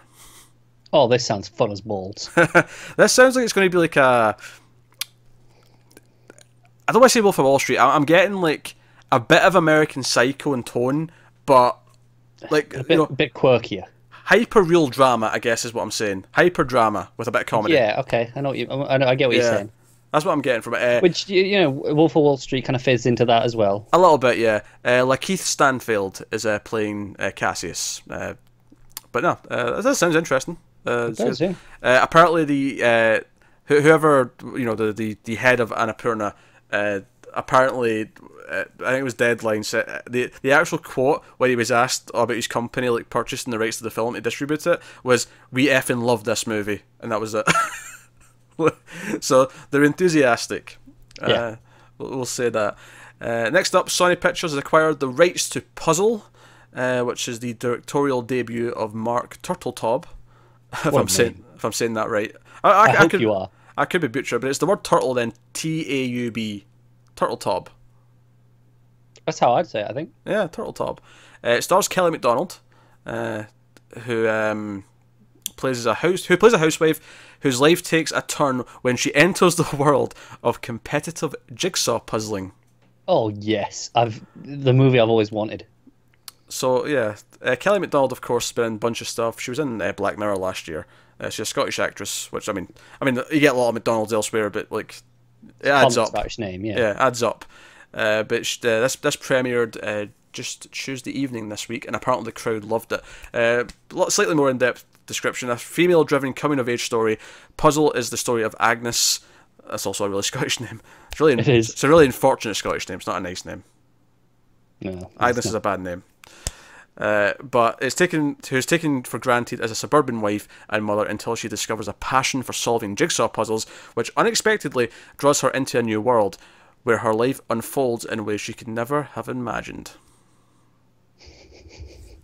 It's about jigsaw puzzles. Competitive jigsaw... I didn't even know that was a thing. I don't know if it is, but I hope it is. I bet it is. I'm sure. There's competitive everything. There is, yeah. I'm sure you can find competitive shitting if you look hard enough. I don't think I want to. I'm just saying you could, I don't want to see that. What do you judge that on? Size, I guess? Yeah.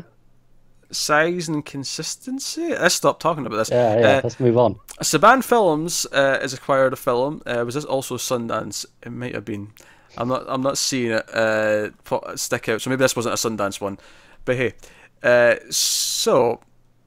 Oh no, wait, it is because it's Lizzie. It's Lizzie. Oh. I just found usually I bold all the titles usually, but I'd forgotten to do it with this one, so I was scanning it for the title. But we talked about Lizzie already. We just mentioned it. Yeah, Lizzie Sundance. Chloe Sevigny is in the movie, and she's accused of as accused murderess. Lizzie Borden is the character. Kristen Stewart's also in it. She plays the maid. Written by Bryce Cass. Based on the unsolved murders of the Borden parents, Lizzie explores the inner workings of the Borden household, leading up to the killings and the immediate aftermath. And then there's another description again on top of it, which I don't think we need. I feel like that was that's enough. Yeah. Yeah. I'm not a big Kristen Stewart fan. Anyone? But I do kind of like the buzz this is getting, and I do kind of like the premise. Yeah, me too. Yeah, so. Yeah, that's interesting. So, no, that's got a distributor now, so that's cool. Next up, TriStar Pictures has got worldwide distribution rights for a film. It's a Zendaya starring film, a psychological thriller called A White Lie, and I really like that title. You'll understand why I like that title when I get to the plot description. But it beat out a lot of buyers, apparently. TriStar beat a lot of other buyers. This was a highly competitive, the bidding on this. Reese Witherspoon's producing this. She's producing a lot. It's not an Apple show, though. Just for the record, because she's done a lot of those recently. But okay, I thought you were going to say something. I was just, I thought about it and I was like, no, I'm going to save that for the TV news next week. Monica Beletsky is penning the script, which is based on Karen Tanabe's 2016 novel, The Gilded Years. So they've changed the title, but for the better. Yeah. For the better.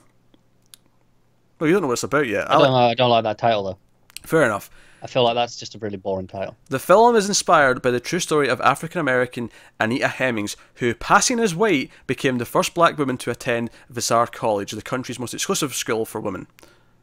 A White Lie. Come on. It's good. Yeah, no, it's good. Perfect. That's a perfect title. No, it is. And I like what I've seen of Zendaya so far. Admittedly, that's only Spider-Man, but she was good in it, so... I'm down for more Zendaya. That. I wouldn't say I'm a fan of her, but she was fine. No, she was good in that. She had presence.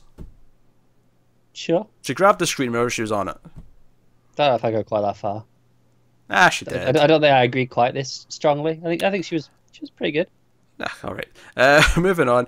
Magnolia Pictures has made a plea to get the rights for The Guilty, which is directed and co-written by Gustav Moeller. It's a drama. In the film, alarm dispatcher and former police officer Asger Holm answers an emergency call from a kidnapped woman. When the call is suddenly disconnected, the search for the woman and her kidnapper begins. With the phone as only tool, Asger enters the race against time to save the endangered woman. But soon he realises that he is dealing with a crime that is far bigger than he first thought. So it's basically a remake of Cellular. That's all I'm getting from this. That is the plot of Cellular. Yeah, this sounds really generic. And Cellular's a pretty fun movie. But this is the plot of Cellular. No reason this couldn't be fun, but it sounds be. very generic. I have no idea how good Gustav Moeller is. Yeah, couldn't tell you. Yeah, no idea. And then next up, we're back to Neon. Remember that company Neon we mentioned earlier with Assassination Nation was the title? Yes. They've acquired the domestic rights to Monsters and Men. It's a drama written and directed by first-timer Ronaldo Marcus Green. The plot interweaves the story of what happens in the aftermath of a police shooting in Brooklyn's Bed-Stuy neighbourhood, told through the eyes of a bystander who filmed the act, a black police officer, and a high school baseball phenom inspired to take a stand. These showing the impact of racism and violence in a small community. So that's all right. Not. It sounds fine again, but yeah. the concept's like okay, sounds all right, but a lot of that's going to come down to quality. It is. Again, I do like the multiple viewpoints, though. Yeah. Yeah, I can see that playing out. Like I don't know, over the week or the month after it happens, and like the. I get it. I'm always a little bit more cautious with that because it's inherently more to juggle. You got more to make me care about. Oh, that's true, but I feel like when they aim for that and they pull it off, it can be quite effective. Oh yeah, when it works, definitely. So that's the end of the regular news, which takes us into the horror section. Oh yeah, I thought we were done then, and I was like, oh, there's another section. Yeah, there's another section. Tell us another section after this, but this is the last news section. So first up, this is big stuff. You'll notice I put the bigger stuff at the top of the news, but obviously some stuff goes into the horror section. So biggest horror news of the week is that Warner Brothers are developing a sequel to The Shining. For some reason. Well, to be fair, Stephen King wrote a sequel to The Shining, and they're developing that book into a movie. So it's not the exact same thing. But, you know, kind of feels like just because. That's a fair criticism, but I would direct that more at Stephen King for writing the book than I would at Warner Brothers for saying, hey, we'll make that into a movie. Oh, hey, I'm not saying he's blameless in this. It's called Dr. Sleep, and is a book he wrote. They've got director Mike Flanagan on board. He, of course, directed Oculus and Hush. He's done a bunch of stuff recently. He's actually just recently done Gerald's Game for Netflix, which was a Stephen King adaptation. And he's also doing The Haunting of Hill House, which is a Netflix TV show, which is coming out this year. He's a busy man. But he's working on Dr. Sleep. And it's centered on the character of Danny Torrance, the kid from the first movie, who's now older. And he's carrying the trauma of the events from the Overlook Hotel into his adulthood. So, interesting. I like Flanagan well enough. I don't really want this movie to exist, but it might be at least competent. For me, I feel like I don't really care that it exists. It doesn't bother me that they're making it this. Okay, I wouldn't say it bothers me. It just feels irrelevant. I mean, I think for them, it's like the book exists. We're going to turn it into a movie, and because I mean, Warner Bros. Made The Shining, and they've been milking that movie for a long time. It makes sense why they would want to do it. No, I get it. I think for me, it's such a separate thing. We're going to have a different actor playing Danny. Like I feel like it's so separate. If it sucks, I can just ignore it. It's fine. The Shining still stands on its own. Well, no, that's true. And if it's good, then great. We may have this weird follow up to The Shining years later. Hey, I'm happy to be wrong and go, oh no, that was great. Okay. Moving on, the Slender Man movie has been slightly delayed. It was meant to come out in May 18th specifically, and it has been pushed to August 24th. I mean, they couldn't have put it in October, when it made sense. Yeah. For some reason, they're treating it like a summer blockbuster. High aspirations. And interestingly, that takes a date that they had for another film called Cadaver, which has now just been taken away Lost completely. For now. It's just gone, yeah. So maybe they'll announce a date for that later. I like that as a title. Cadaver? Yeah. It's okay. It's a little bit generic. Yeah, but it gives you the possibilities with the names. Like, oh, okay. Well, how are they treating it? Okay.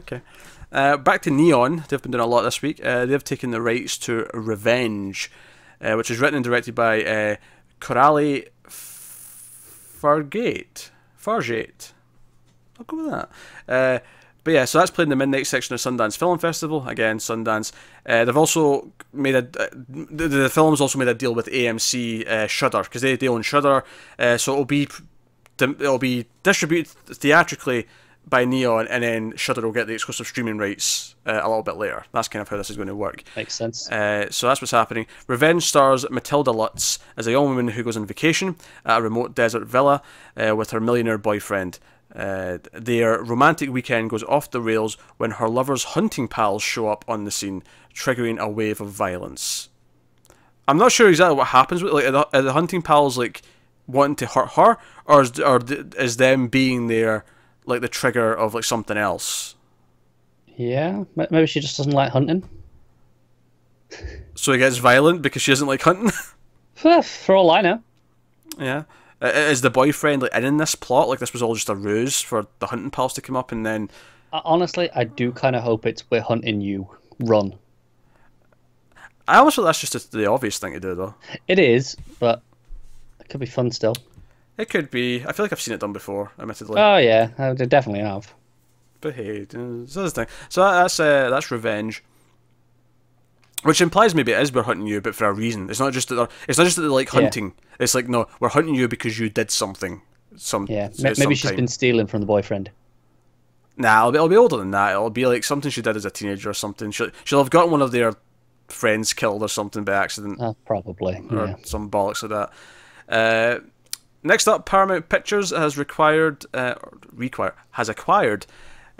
Reset. This is not a finished film. This is a pitch. This has not been made yet. So they've bought the pitch. It's going to be directed by Marcus Kryler and Frederick Akerstrom. Sorry.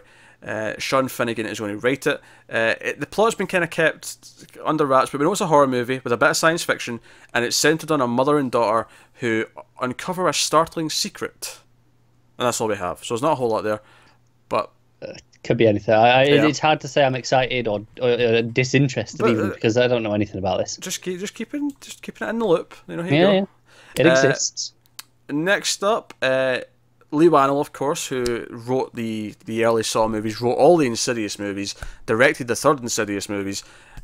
His next film is called Upgrade, and it's coming out. Blumhouse Tilt specifically have got the rights to it, so that's coming out in June, and Neon are partnering with it. So Neon, I mean, I feel like I've never heard of Neon, and all of a sudden this week, I feel like they just went, do you know what? We're taking a bunch of cash to Sundance, and we're getting in the game. So the film centers on Grey Trace. That's a name, Grey Trace, a technophobe in a utopian near future when computers control nearly everything, from cars to crime surveillance, who is paralysed and freak. I feel like there's a mistake here in how this was written. So, technophobe in a utopian near future when computers control access to nearly everything. Dash, from cars to crime surveillance. Dash, who is paralysed and a freak mugging. Okay, that's just wrong. It's wrong. Yes. That has to be wrong. I love how you question it so much, and I have to prove that it's wrong. I'm just trying to figure out how it could have worked, but no, that's wrong. But when a billionaire technologist offers him an experimental paralysis cure, an implanted computer chip called STEM, Gray finds that the chip has a voice and mind of its own. Oh man, why didn't Arrow go down this route? This is okay. Well, once you get to the actual gist of what's going on. What it actually is, sounds like it could be good. Their punctuation leaves a little bit to be desired. But hey, and the other thing that's really notable about this, which I think works for both of us, is that the lead star is Logan Marshall Green of The Invitation, of Quarry. He's very good. So this is actually a really exciting project. I think based more on him than it is Wannell, although Wannell has written some pretty decent movies. I really like his work on the Insidious movies. I like those quite a lot. Not seen the newest one yet, admittedly, but 3, which he directed as well, I thought was particularly good. I concur. Next up, there's actually a trailer for this one that I did not make us watch because I felt like there wasn't as much point. But I thought it'd be weird not to mention that they announced and gave a trailer out for a new Children of the Corn movie coming in March called Children of the Corn Runaway. It is the 10th movie in the Children of the Corn franchise. Is that many? There's that many. Then I feel like I've heard of 1, and that's it. I didn't realise that. I mean, I vaguely have a recollection of 2 and a 3. They've been direct to video since like 3 or 2. I have the first one on Blu-ray, which I've had it for about a year, year and a bit maybe. I think I got it not October just gone, the one before, and I still haven't watched it. Children of the Corn Runaway tells the story of a young, pregnant Ruth who escapes a murderous child cult in a small Midwestern town. She spends the next decade living anonymously in an attempt to spare her son the horrors that she experienced as a child.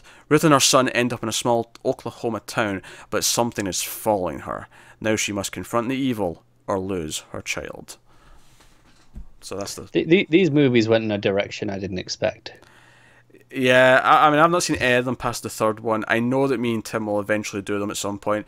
However, there's no way we're getting through 9 of these before this one comes out, especially when we're in the middle of like 3 other franchises that we're trying to work through. So that ain't happening on streams this year, most likely. Yeah. That said, I don't feel like when we get to our best top 10 of the year, I don't think we're going to feel like, oh, we never saw Children of the Corn 10. That might have made the list. It probably wouldn't have. So I'm feeling okay about that. I feel bad for Tim. You make him watch some right shite.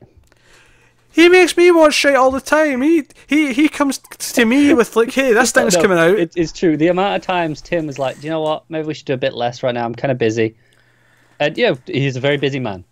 And then 3 days later, in our Facebook chat where we discuss all this stuff. He'll go, "Hey Pete, you seen this movie yet? You want to check this out?" And it gives like 4 things at once. He's a menace. He's an absolute menace. Yeah. But so that was the last news item for the week, was Children of the Corn 10. Oh, that's what we're ending on. That's what we're ending on. Damn it, I forgot to do the best trailer at the end of the trailer section again. I've been meaning to do that for like 2 weeks now. But we'll do that first. So, best trailer of the bunch this week, Connor. Let me have a quick glance at the titles again. Remember... No, it's Assassination Nation. I think that was a really good trailer. That's fair. Followed by I Kill Giants. Yeah, I probably agree with that. The Assassination trailer is probably the best, followed closely by I Kill Giants. And I want to give a mild shout out to Pacific Rim Uprising, because I'm still looking forward to that. And did we talk about Hannah's War? Oh, did we skip that one? We did. Oh, you're getting a bonus trailer. Okay. I was just looking at the trailers and I was like, I don't remember talking about that. We're getting a bonus trailer. That was my fault. I must have just... My eyes went past it when we... Do you know what the worst part is? I called you out on skipping when I thought you'd skipped what turned out to be Assassination Nation. And you're like, no, I haven't skipped anything. They're in a curated order. So I went, okay, fine. I'm not going to question it. Well, if you'd questioned me why I'd skipped Hannah's War, I would have said, you know what, fair enough. I missed that. I skipped it over it in my mind. Aye, so shut it. So Anna's War is a foreign film. I think it's Norwegian, from memory. I looked it up when I when I watched the trailer, but the description's telling me nothing.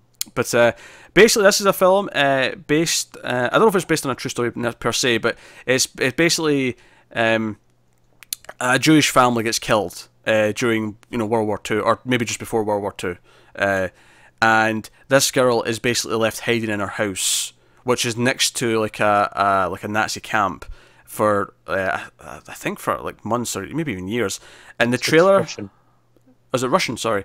Yeah. Fair enough. It's Russian. But she so the trailer's like her hiding. She lives in like a fireplace. She's like hiding in the attic. It actually looks quite good. And it looks it looks like a heavy, depressing watch, admittedly. Maybe uplifting by the end, depending on how it ends. I don't want to speculate, but it does look very. Just a very unique concept. It looks like a very touching concept because she's on her own trying to survive this whole time, and she's overhearing things, and she's trying to like hide and find food for herself, and it looks interesting. So I'll give a shout out to that as well, because that was also a good trailer. It was pretty good, that's why I noticed that we skipped it, because I was like, I like that trailer. I don't remember talking about that. Yeah, Anna's War. That was the other one. Anna's War, I Kill Giants. Assassination Nation. Interestingly, that both obviously they're very different, but I Kill Giants and Anna's War are both like little girls who are kind of badasses in different ways. Yeah, I saw that I Kill Giants was based on a comic, and I kind of want to go check that out now, because I feel like I'd want to read that. It looks awesome. That means it's probably real giants then, if it's a comic book. It's probably real giants. Yeah. I'm fairly certain of this. I'm just dying here. Alright, so that's favourite trailers, which leaves one last little section to do before we wrap up. We'll keep this brief because this has been. I don't know how long this has been, but we'll find out. This was definitely split in two for the audio. I can promise you that much. But oh yeah, where that break was, who knows? I'll find out when I'm editing. I'd guess just before the trailers, just before or after, depending. It depends. Yeah. Where they lie in the runtime. But yeah, so we're just going to talk about whatever movies we watched this week, if we watched any that wasn't for a review, because obviously we reviewed a bunch this week. We had reviews going up, we mentioned them at the start. We have reviews coming up, but then we watch anything else we want to just sort of casually, in a non-spoiler way, kind of mention and either recommend or warn you off of, that kind of thing. I made a point of watching one that wasn't for review, because I did a lot for review this week, but I have one to mention, and that is a science fiction film called A Boy and His Dog. From 1975. It's been kind of on my radar for a while. I'd heard about it a while ago, and I just now get around to it. This is something that I'm only familiar with because when we started up doing Influx, we kind of went through a list of all the things that we wanted to get to. Yeah. And this was oh, okay, I want to do this from him. It's so I'm familiar with how much you've been waiting to watch this. Yeah. Yeah, I think they're overselling it a little bit because I don't know if I was that excited necessarily. Okay, but not necessarily excited, yeah. but you were always like, "I want to watch that." It was always on the radar of, "Okay, I want to see it." It's a post-apocalyptic film with a guy and his dog, and they can communicate telepathically. So that's the movie. That's the movie. It's an interesting film. It's kind of weird. It goes in places that I don't think I expected. It definitely portrays humanity in a very bleak way. Like at the start of the movie, the kid's goal, like, and I say kid, he's like 20 something, but this guy's goal with his dog is to find a female, to find a woman, because they're hard to come by. And basically, this is a society where if the men find a woman, they will rape her and kill her. That's just this world that he's living in. It's a very oddly dark premise for a movie that doesn't actually feel that dark a lot of the time. It's kind of bizarre. And just to sell how sort of like weirdly dark the premise is at the start of the movie, like this gang of raiders. It's very Fallout 3. There's a little shanty town at one point. It's made out of like rubble and like metal sheets and stuff. It's very Fallout. But he finds like this woman who's like lying dying, and she's like naked, and this like band of raiders have just like been here and like, you know, had their way with her and left. And he gets outside, and the first thing he says to his dog, "Why did they have to cut her? She could have been used 3 or 4 more times." That's his line of dialogue at the start of the film. And I'm like, okay, this is okay. I was expecting to be sympathetic towards my lead character, but clearly we're going down a different path here.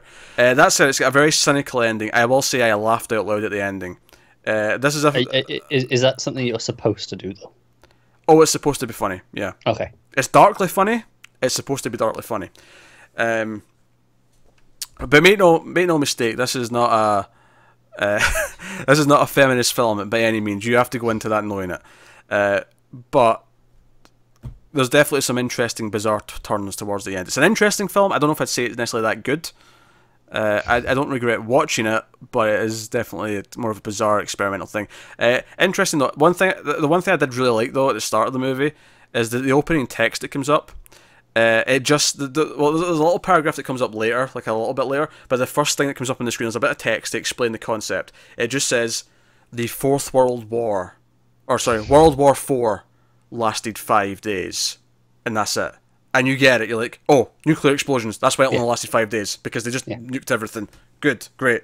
We got it. I like that. It was a really good sentence. I also like that it was 4, because it's never 4. It's always 3. It's always 3. You're right. No. Yeah, I like that it's no. Now, to be fair, the movie was made in '75. It was written by Harlan Ellison, and it was based on a book. So the book might have came early enough, because they mentioned at one point that World War III lasted 30 years from the 50s to the 80s. So I have to imagine the book was written before then, when the Cold War was just kind of starting, and like this was. Yeah, quite possibly. Yeah. So I have to imagine that, but interesting stuff though, all the same. But yeah, a bizarre movie. I wouldn't necessarily recommend it as a good watch, but if you're wanting to see like a weird like 70s sci-fi movie that has like bizarre ideas and it gets bizarre in the last act, it gets really bizarre. Okay, maybe I'll watch it at some point. Very bizarre. Anyway, so that was A Boy and His Dog. So I watched that. So it was yeah, obviously weird, but interesting for various reasons. No, that's fair. I did make a point of watching something, but before I get to that, I forgot to mention last week that I did go to the cinema because it was earlier in the week of the trip. I saw Pitch Perfect 3. Okay. It was all right. It was definitely the worst of the 3. Don't rush out. I still enjoyed it mostly, but it's kind of just okay. There's some fun things. Yeah. I'm petting my cat. Yeah. But what I made a point of watching today, because I thought, well, I need something new to talk about, was Eternal Sunshine of the Spotless Mind, which I had never seen before. I think it was overhyped. Oh, you're fired. Get off this show. I like it. I think it's a very good movie. It's like a 8 out of 10. I was still expecting more though from everything. The way people talk about it, I was coming in going, oh, okay, I'm expecting masterpiece. Repeat viewings, trust me. I don't know why it needs repeat viewings. I thought what was happening was really obvious from like the second scene. It's not about understanding what's going on. There's movies that benefit from repeat viewings, even just because the quality, just what it's doing, the craft that's going into the movie just works better. More and more as you watch it again. I'm probably never going to watch it again. Saying something's better on a repeat viewing is not necessarily because it was a confusing plot and it just makes more sense next time. No, but like because I figured out where it was going quite like really really early, so I was watching it with that in mind, and the sort of thing that I would have in mind on a rewatch, and I'm kind of going, okay, I see what it's doing. This is good. I just don't love it. Only you could come in and be this negative about an 8 out of 10. No, but this is the thing. I was expecting like a 9 or a 10 based on the way everyone talks about it. So an 8's still good. Don't get me wrong. It's a very good movie. That's on you. You went in with like just taking everyone's word at face value. Because everyone says it. But no, never go in expecting a 9. Never do it. That's a bad idea. Oh yeah, you've never gone in with expectations that high because people are saying this. Not because people say anything. Maybe because I really like the director and they've never let me down, I might go in with the expectations that high, but not just based on word of mouth. I just feel like the way everyone has spoken about it over the years that I've kind of gone, okay, this should be, word of mouth like that gets me curious, but it doesn't necessarily make me assume that I'm going to think it's the be all end all. I don't trust people enough to assume that. I still like it a lot. I just don't love it. Like it's something that I'd watch again if it's on, but I probably won't go out of my way to watch again. It is a fantastic film. I will have none of this slander. Absolutely fantastic piece of filmmaking. I highly recommend Eternal Sunshine of the Spotless Mind. Feel free to tell Connor he's wrong in the comments. That would be nice. I'm just lowering everyone's expectations a touch so that when they see it, maybe they'll enjoy it a bit more. You're the last person on earth to see it. What's shut up. I know. But that is Eternal Sunshine of the Spotless Mind. It's very good. I recommend it higher than Connor does, clearly. But that will bring an end to our weekly movie news. So I will thank you very much for watching or listening. We always appreciate it. Get us on the Twitters at mailed_fuzz. I'm kind of like making sure my cat doesn't lie on the keyboard right now if I seem distracted. But yeah, get us on Twitter.